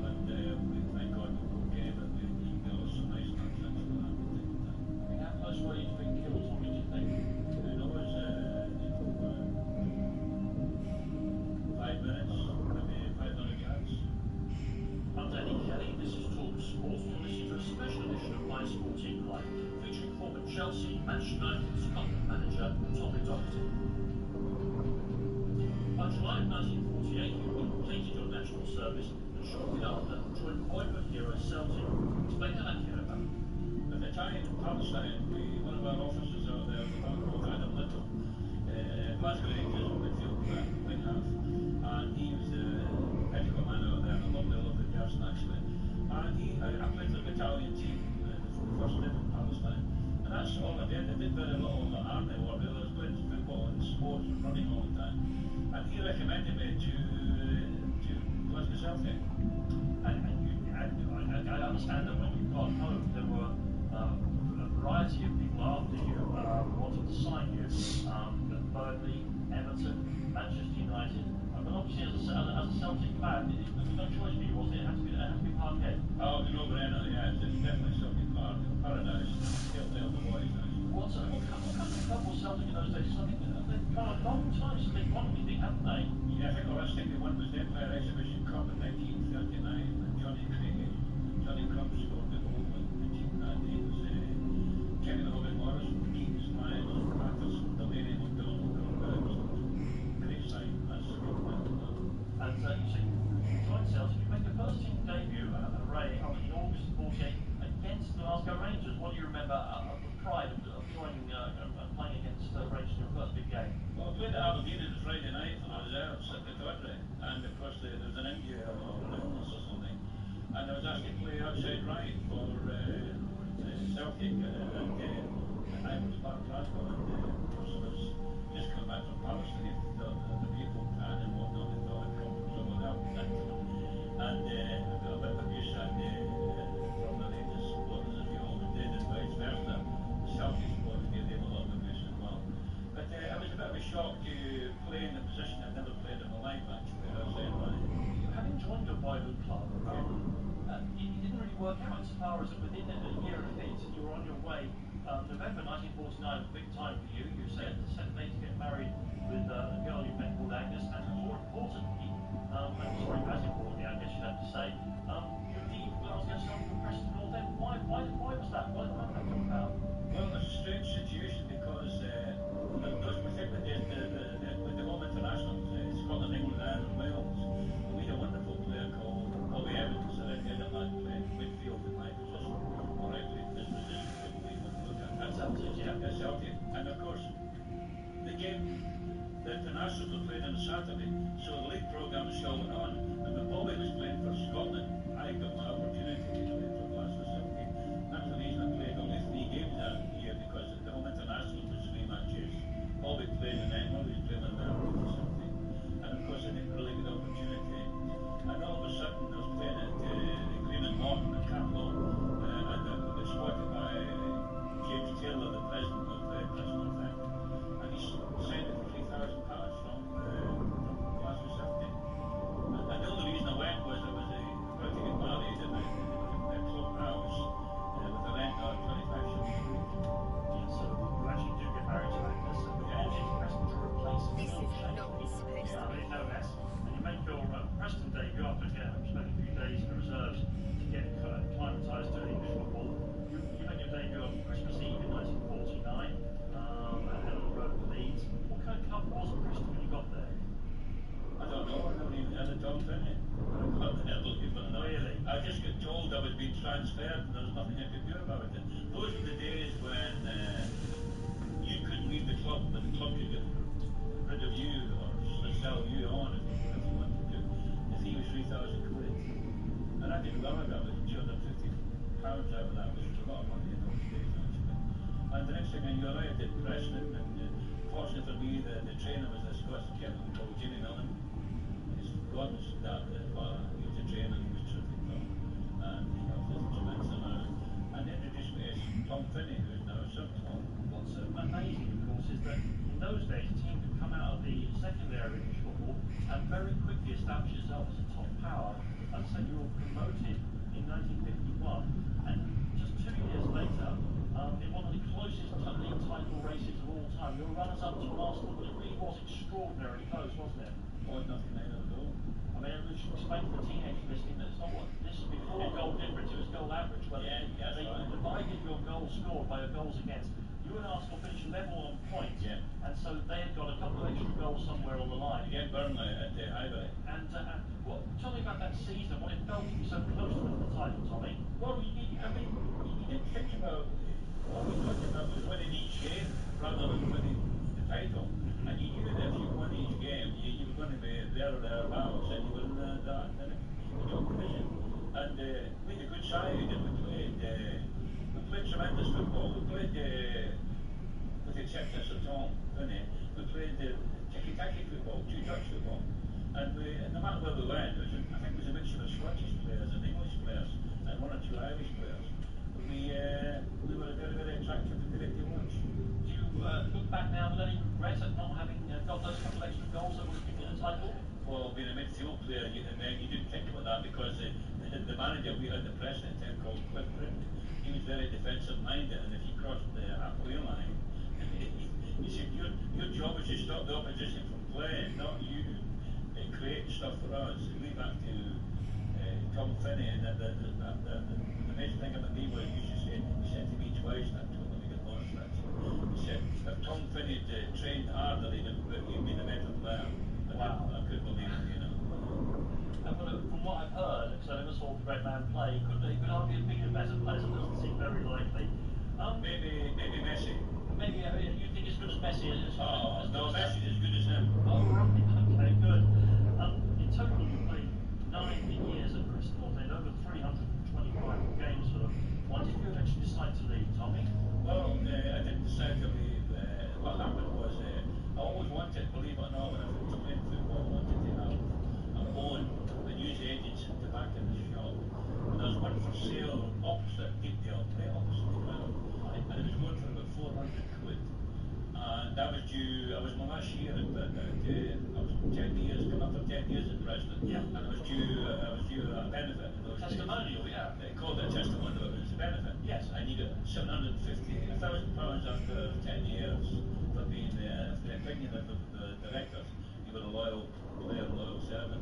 And I asked for a loan of £300 to buy this shop across Deepdale to make sure when I finished playing, things would be okay. And the manager was a bit dogmatic, and he says, no, so I said, well, I think that highly of, and I don't mind how you like it much longer. So that's the transfer, and I'm Danny Kelly, this is Talk Sport. You're listening to a special edition of My Sporting Life, featuring former Chelsea, Manchester United and Scotland manager Tommy Docherty. TalkSport 2, official broadcast partner of the Premier League. McDonald's are making small improvements to our classic burgers. See now 100% British and Irish beef patties so they're even juicier. And we're serving them hotter for meltier cheese, all in new toastier buns. The classics, now a little more comparison with prior classic burgers, served after 11 a.m. subject to availability. If saving money is your thing, then you might like Aldi this spring. Because Aldi is Whit's cheapest supermarket for the 3rd year in a row. It's a hat trick. And for our next trick, more great prices on the things you love. Aldi, officially Whit's cheapest supermarket for the past 3 years. Switch to EE's ultra-reliable full fiber broadband for only $29.99 a month and pay absolutely nothing up front. Nothing, not a thing. Plus, it stays fast even at peak times. And it's powered by BT. Bingo! All on the UK's most reliable broadband technology. That's epic. No wonder broadband switchers choose EE. Hurry, offer ends 16th of May. New customers 24 months, 43.7% UK availability terms apply. Price increases on 31st of March each year by £3 a month. I'm Danny Kelly, this is Talk Sport. You're listening to a special edition of My Sporting Life, featuring former Chelsea, Manchester United and Scotland manager Tommy Docherty. During Tommy's playing career, he got 25 caps for Scotland, and I asked him if he felt he should have got more. No, not particularly. I probably got picked sometime, and I shouldn't have done it, but I wasn't probably playing particularly well for my club, because in those days, they didn't have a manager. They called them selectors, right? And I was playing for Preston, as you said, 10 years. And they used to come down on a Friday night, stay in a hotel with his wife, and they had a nice weekend out of it, and go back with a report on my performance, good, rather than defend. And when they picked the team out, they didn't mind if they said, selectors picked the team. And you get a paper that called it Thursday, and you can tell by the newspaper, well, he went and selected for Scotland. You just you have to look up the squad in the newspaper. Then you get the notification about it. Never manager. Besides how the team was playing, big team talk all the time. Washington. The trainer, the gentleman called Dawson Walker, who used to be the therapist. I think despite the lack of that organisation, it's not that pretty good team at that time. Is that right? Is that fair to say? Yeah, we did have a good team with some good players. What would you mean? Good organisation because we didn't have a manager. So you just turn up and just turn up. But the thing was, you know, when you were selected, you got elected from the Football Association, which was SFA.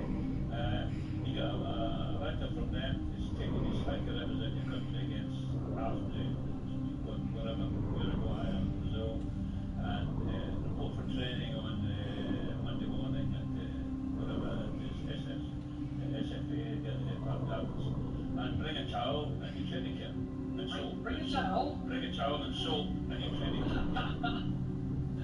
True? Yeah. No, Mr. Sharp, you're going to forgive me, it's just very hard to believe now. Well, we're Scots, isn't it? We wash our pennies, so we can bring our own training kit, the towel, and soap.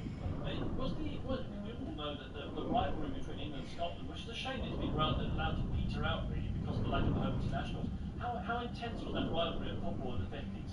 Terrific. I think the whole international was fantastic because it kept everyone going actually. As you played at Wembley for Scotland again, they played at Wembley. After the game, the supporters used to save up the spare cash for 2 years' time when the game would be played at Hampden. So, you know, it was a case of having a whole bank book, and after the game, you remember by shelling a few bob in the Monday morning, or your job was finished on the Friday, and you got your pay, they called it the Wembley money or the Hampden money, and then you used to save up to pay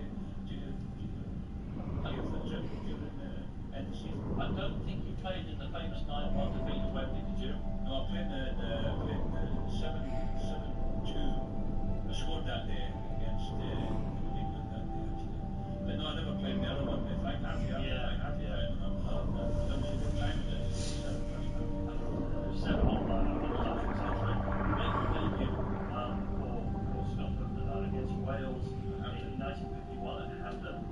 Didn't play for another couple of years, and it looked like your international career might be drifting away in 1953 at Liverpool. And you played much in 53-54, and suddenly Scotland qualifies for the 54 World Cup in Switzerland, the very famous World Cup, of course.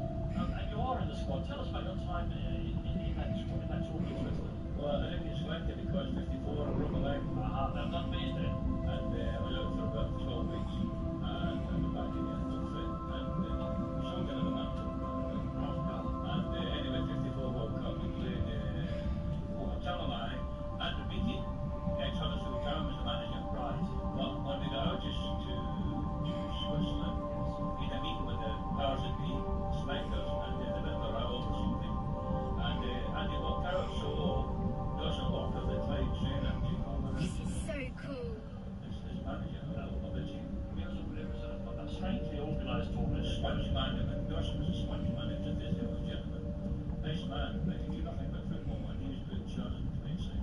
Which might explain why you only played 2 games, and 1-0 defeat to Austria in Zurich, and a few days later a 7-0 defeat to Uruguay. Well, what did you know? Yeah, was it really 7-0? Could it be more? It was quite like that. I thought I'd been the score in the first half, never in the second. And I was asked to mark what I call Schiaffino, who was like probably like Suarez is today at Liverpool. And the trainer who knew nothing about football said to me, everywhere he goes, go with him. He goes to the dark room, go with him. If you nullify him, we can get a result today this match, don't we? And anyway, he scored 3 goals. Job done, Tom, job done. No, he's good at something to be doing my job. Anyway, he scored a hat-trick. Half time, the trainer got hold of me. He wanted to tell me that veins were sticking out the side of his neck. He was giving me a ring. Why we got? And they said, do my best. I said, every time I get near him, everyone shake hands with him and pat him on the back. 7-0, yeah. I tell you what, when the Uruguay way the national anthem is finished, we were all shattered. It was so warm and mild that day in Switzerland.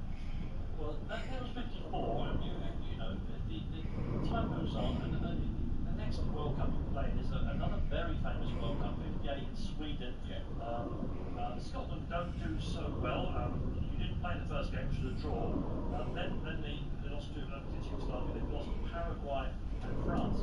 I respect Scotland's gone out, but the players have been given tickets, and you kind of stayed and watched the rest of the tournament as a fan, yeah? Yeah, that's right. Which, because it was an amazing tournament for Great Britain. All four of the sides from these islands were in the finals. England went out to group stage, as did Scotland. Wales and Northern Ireland reached the quarterfinals. And you watched the emergence of a 17-year-old called Pele. That's right. But also that particular time, Wales went to the semi-finals. Right. I think it was. John Charles, either Old Johnson, people like that. And the coach, Jim Nicol, and Jimmy Murphy, God rest his soul, who I later caught up with at Old Trafford, who took over some after the Munich air crash. And he was a wonderful, wonderful man and never got half the credit that he should have done for the job that he did at Old Trafford.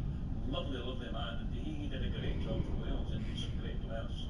I mean, as I say, Brazil won the final, I think, 5-2 against the host Sweden, with the 17-year-old Pele. Had you ever seen a player like him before? Did you know he was going to become the player that many people believe to be the greatest ever to lace up boots? No, not to 17 years. No, you couldn't say that. No. You couldn't foresee that at all, but he justified everything he said about it. Because I've always said, to this day, Finney's the best player I've ever seen. Well, you mean because you played with him, so then you're 10 years, so position to judge, aren't you? And a bit biased, of course, on that as well, but Sir John was a different class actor. But Pele was like the Messi of today. You can only talk about present time. Yes. And Pele was like the Messi of today. There's some great players. So that was towards the end of your Scotland career. You played a few more games, including your last game was a 1-0 defeat to England in April of '59. By the time we talked about you, left Preston North End and gone to Arsenal. That's right. What kind of club was Arsenal in those days, Tom? Well, I was doing my coaching badge in the last year at Preston North End because I wanted to have plans of it. If I could, I'd like to stay in the game, the coaching position. Right. And Ron Greenwood was, God rest his soul, was fantastic to me. He helped me tremendously taking from a coaching badge and the way that he felt the game should be played, and he was a wonderful coach, Ron. And I was at Lilleshall, and he said to me, Jake chatted me up actually, he says, you fancy coming to Arsenal? Because after the way he'd been treated with Preston, the testimonial, I felt a bit sour that, maybe wrongly. And anyway, before you could see Jack Robson, Arsenal offered £50,000 for me. And you were there, this is cool. Coming towards the end of your playing career, you mentioned there about learning to coach and all the rest of it. So during your 3 years at Arsenal, where you made nearly 100 appearances for the club, were you always thinking about one day I'd like to be, and what you eventually become most remembered for, like coach and a manager? Yeah, very much so. Ron Greenwood, as I said, he was a staff coach at Lilleshall, and when, of course, we got transferred to Arsenal, he was very instrumental in shading my ways now the game should be played, now the coaches say the game should be carried out, and he was absolutely incredible help to me. And so at the end of that, in February 1961, let's say 3 years at Arsenal, can't ask you how they got on, because at that stage, it's hard to remember now, they were kind of a big taking club at Arsenal. Yeah, we went, probably our best was about fourth, we went to about fourth, I think, in the league. And then you got the opportunity to go to Chelsea as a player coach under Ted Drake. Yeah. That was something you couldn't pass up, because you knew it was time for you to start looking after the team rather than just being part of the team. Yeah, that's true. It's an amazing situation actually, because Ron Greenwood told me that Chelsea were looking for a coach, and was it interested? And I said yes, I would be actually. Joe Mears was the Chelsea chairman at the time. He was also chairman of the Football Association. Right. So he asked me to go for an interview from the coaching side of the club. And then in the boardroom, and the four directors were sitting there with Mr. Mears. And Mr. Mears said to me, Tommy, I know nothing about football, although I am chairman of the Football Association. My four colleagues here know a damn sight less than I do.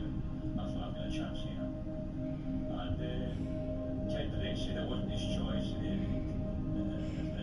as coach for Chelsea.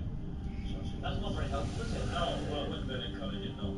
But anyway, to cut long story short, I was appointed first team coach at Stamford Bridge for Chelsea by Mr. Joe Hughes over Mr. Drake's head. We'll hear about that conflict in just a little while, because it is the start of the journey as a club manager, like I said. He's left you with a legendary and indelible mark in the English game. Next year on TalkSport, on My Sport Tonight, we'll be looking at your days at Stamford Bridge, where you succeed Ken Drake as manager and go on to build a really exciting side that Chelsea fans remember with extraordinary affection that goes on to challenge for the major honours in the English game. You're listening to My Sporting Life. My guest tonight is the public guest, the one of Tom Eaton.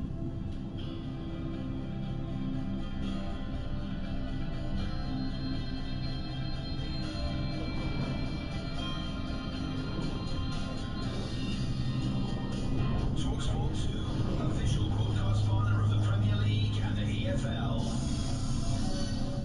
TalkSport 2 is your dynamic destination for all the latest sporting action, featuring live commentary of all the biggest events, including football, PGA golf, horse racing, Premiership rugby, cricket, boxing, and all the big-hitting drama of the NFL. Plus, TalkSport 2's official betting partner, William Hill, is always on hand with the insight and in-depth analysis you need. TalkSport 2, official.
Hold on!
What now?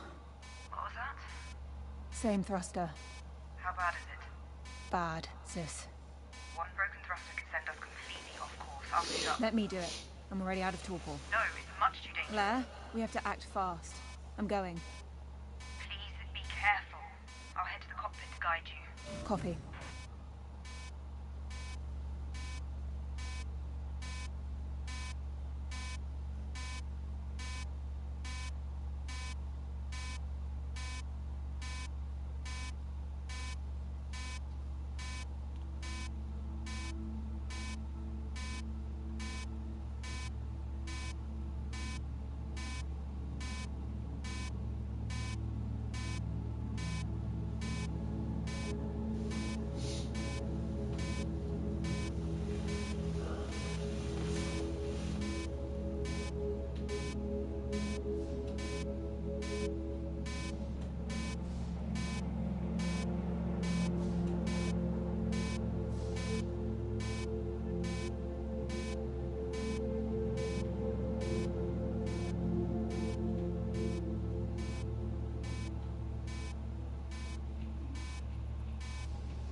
Sis, I don't think we can salvage this thruster.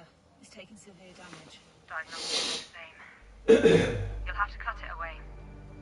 Are you sure? If this state is a bigger liability if it stays attached to the ship. Copy. Turn the power off before you do.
Claire, I can't turn the power off from here. Okay. You need to cut the power cable connected to the thruster. You can't miss it.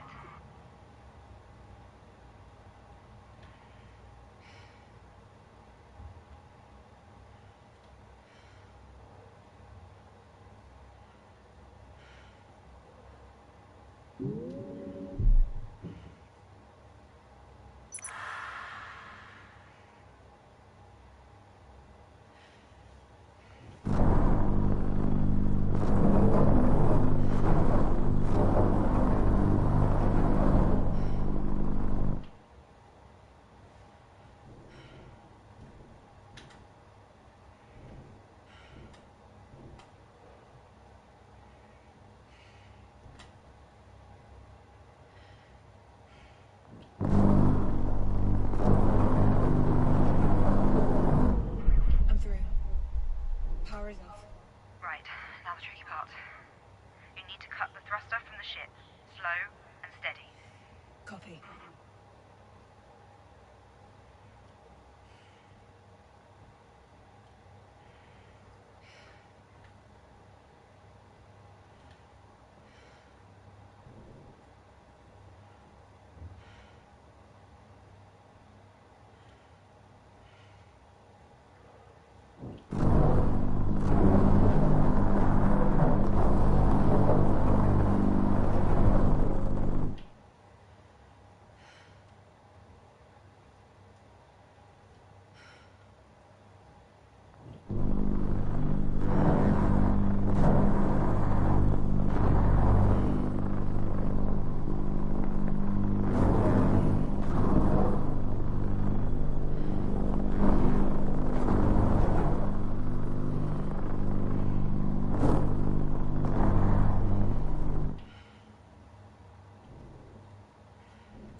Through one of the thruster canisters and it blew me back. I'm okay. I'm gonna cut the rest of the thruster away now. I should have gone out there. I'm fine, Claire. Don't worry.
cut through one of the thruster canisters and it blew me back. I'm okay. Gonna cut the rest of the thruster away now.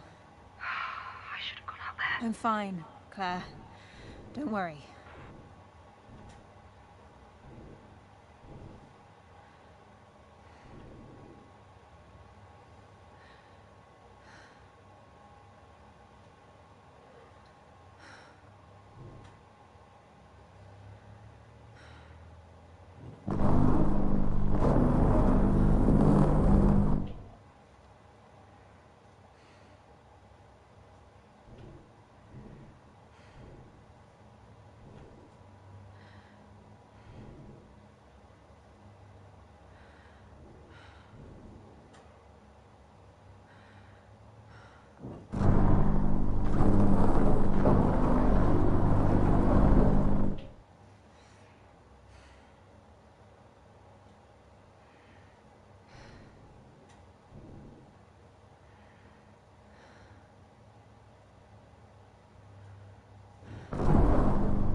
Claire, my visor.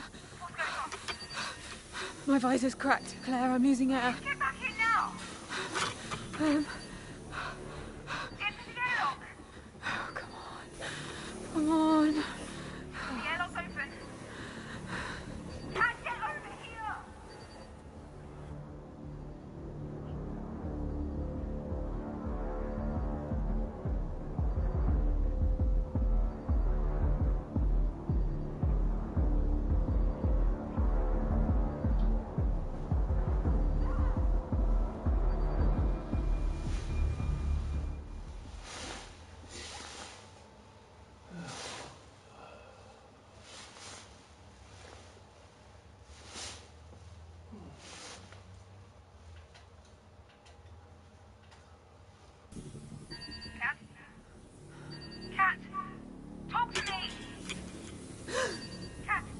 Claire, my visor. What's going on? My visor's cracked. Claire, I'm losing air. Get back in now! Um, Into the airlock! oh, come on. Come on. The airlock's open. Can't get over here!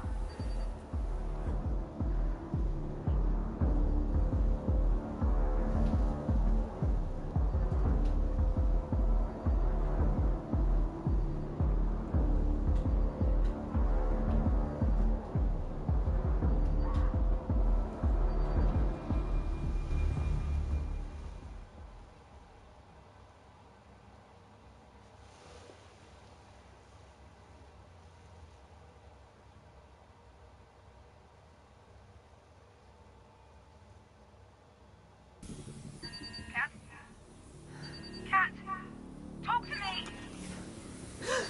Cat, Claire, my visor. what's going on? My visor's cracked. Claire, I'm losing air. Get back in now! Um, Into the airlock! oh, come on. Come on. The airlock's open. Can't get over here!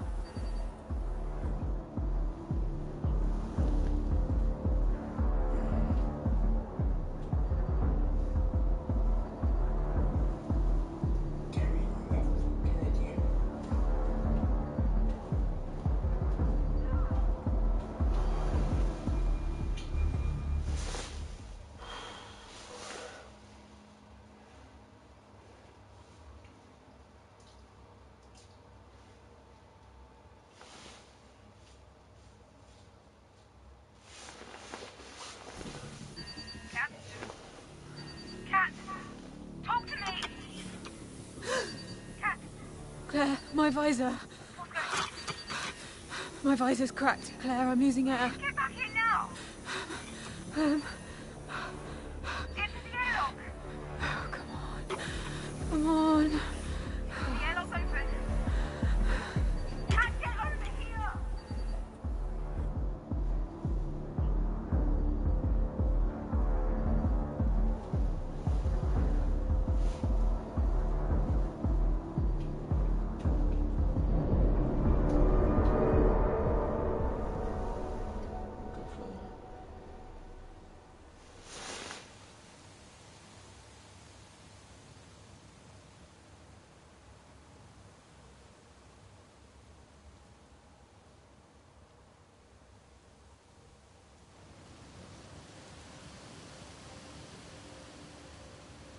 Cat!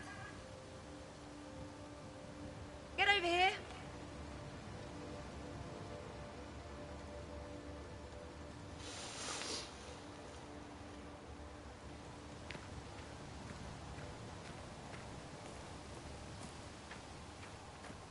The forest feels denser now, compared to a few years ago at least. That's impossible, unfortunately. I know. That's why I said feels. And it still looks beautiful. It used to look even more beautiful. And it can become more beautiful again someday. Maybe. Maybe.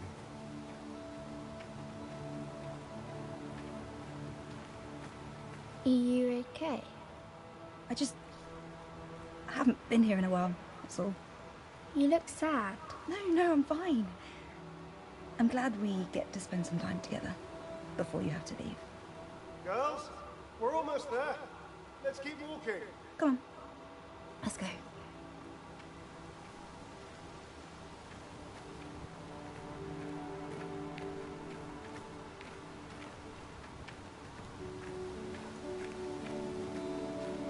Dad, are you going to finish the story? Right, yeah, where was I? Ah, right, okay, so Mum was visiting one of her friends at a frat party that night. What's a frat party?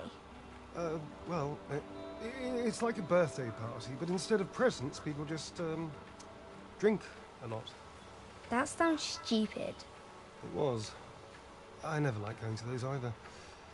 But I'm glad I did go to this one. Your mum saw me staring at her so much that she finally came up and asked me why I wasn't dancing. Why weren't you? Well, you've seen me dance. I told her that getting me to dance was a bad idea, and well, I was proven right. What happened?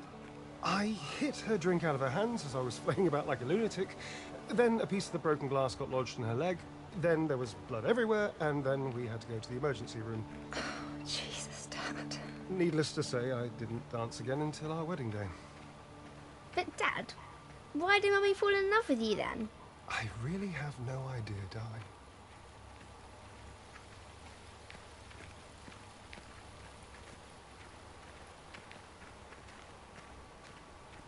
Whoa. Cool, right?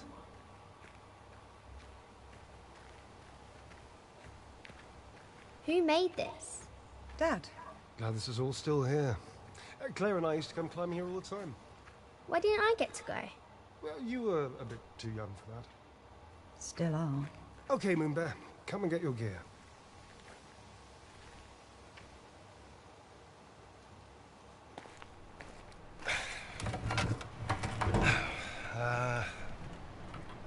Oh yeah. Final checks to commence mission. Right foot. So, this is like the climbing wall at home. Except this time you get to use these cool-looking claw things. Left foot. If you make it to the top of the cork wall, you are one step closer to the moon. Dad, Yeah. are there a lot of walls to climb on the moon? No. But to get to the moon...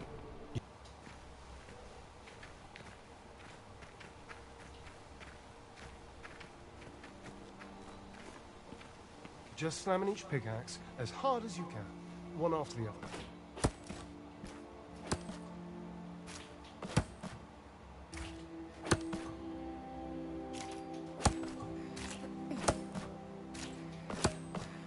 That's right. One and then the other one.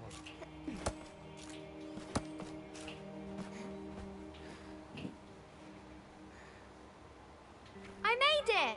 Amazing, Moonbear! We're going to the moon! Excited?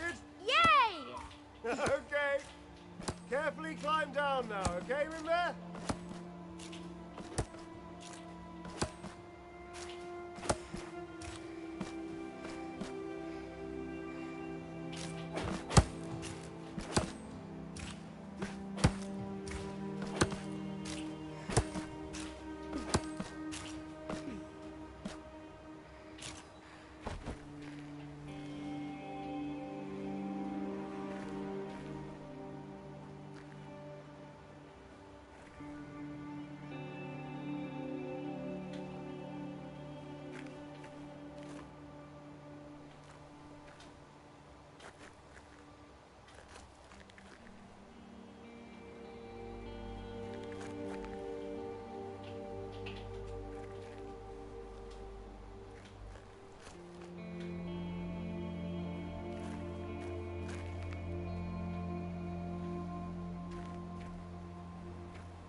Claire, there?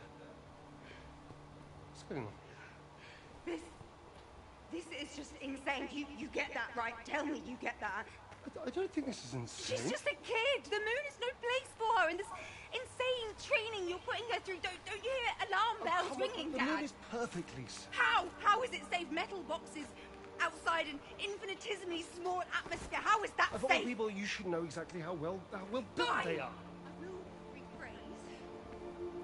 How do you justify the risks of taking Kathy to live on the moon versus her just staying here on Earth? You know what has happened to our planet. We've forgotten. You read the same WMO reports that I do. You watch the same news. You know what happened to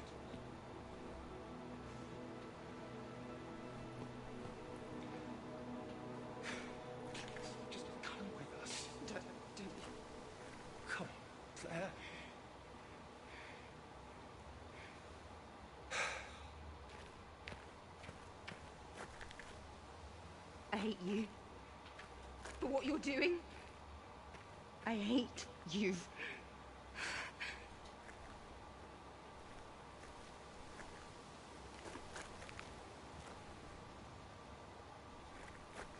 Come on, let's put the gear away.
Yep.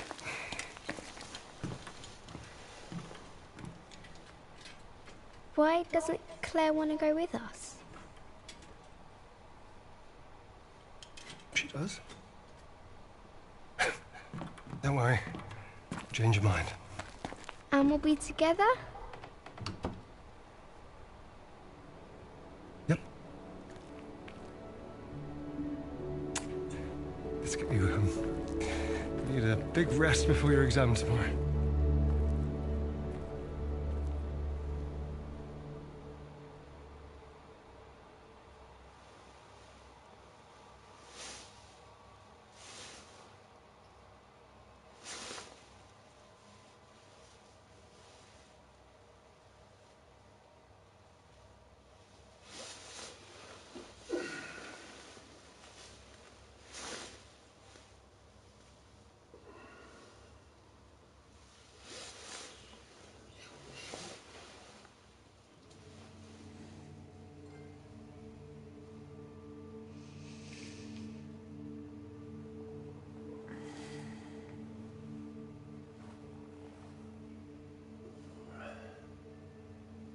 Have you been watching me sleep?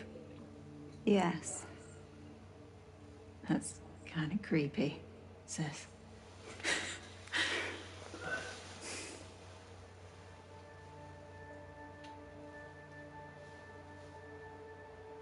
All right, Ryan and Sarah, prepare to board. Supervise the procedure on this terminal. Okay. Kathy, CMG and PIC controls are released and available for manual control. On it. Waypoint 0 to 2 are calculated and defined. Waypoint 2 assigned to auto-lock abort function.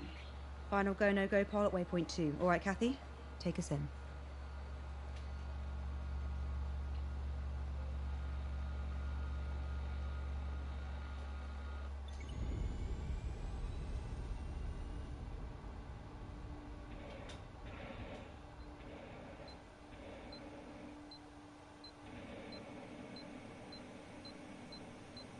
Slow it down, Cat. Waypoint 1 reached. Commence maneuver to waypoint 2. Roger that. Cat, what are you doing? You'll damage the ship.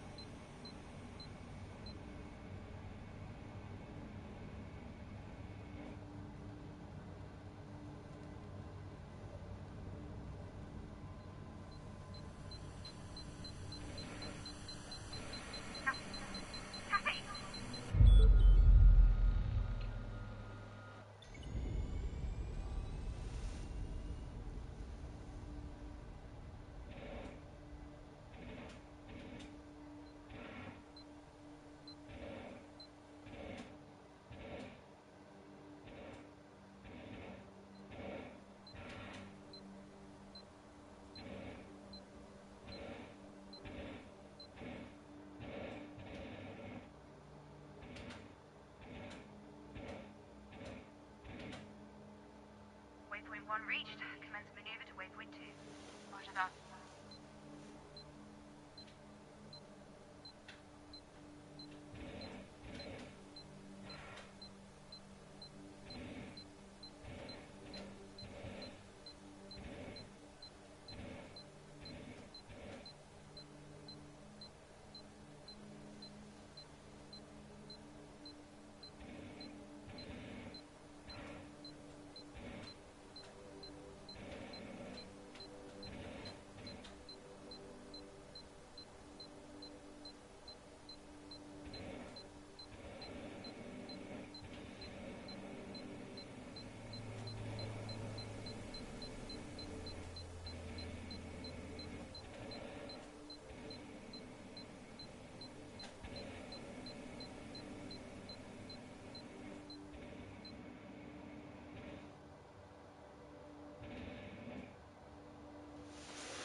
Waypoint 1 reached. Commence maneuver to waypoint 2. Roger that. Copy. Copy.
Waypoint 1 reached. Commence maneuver to waypoint 2. Roger that. Copy. Copy.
Captain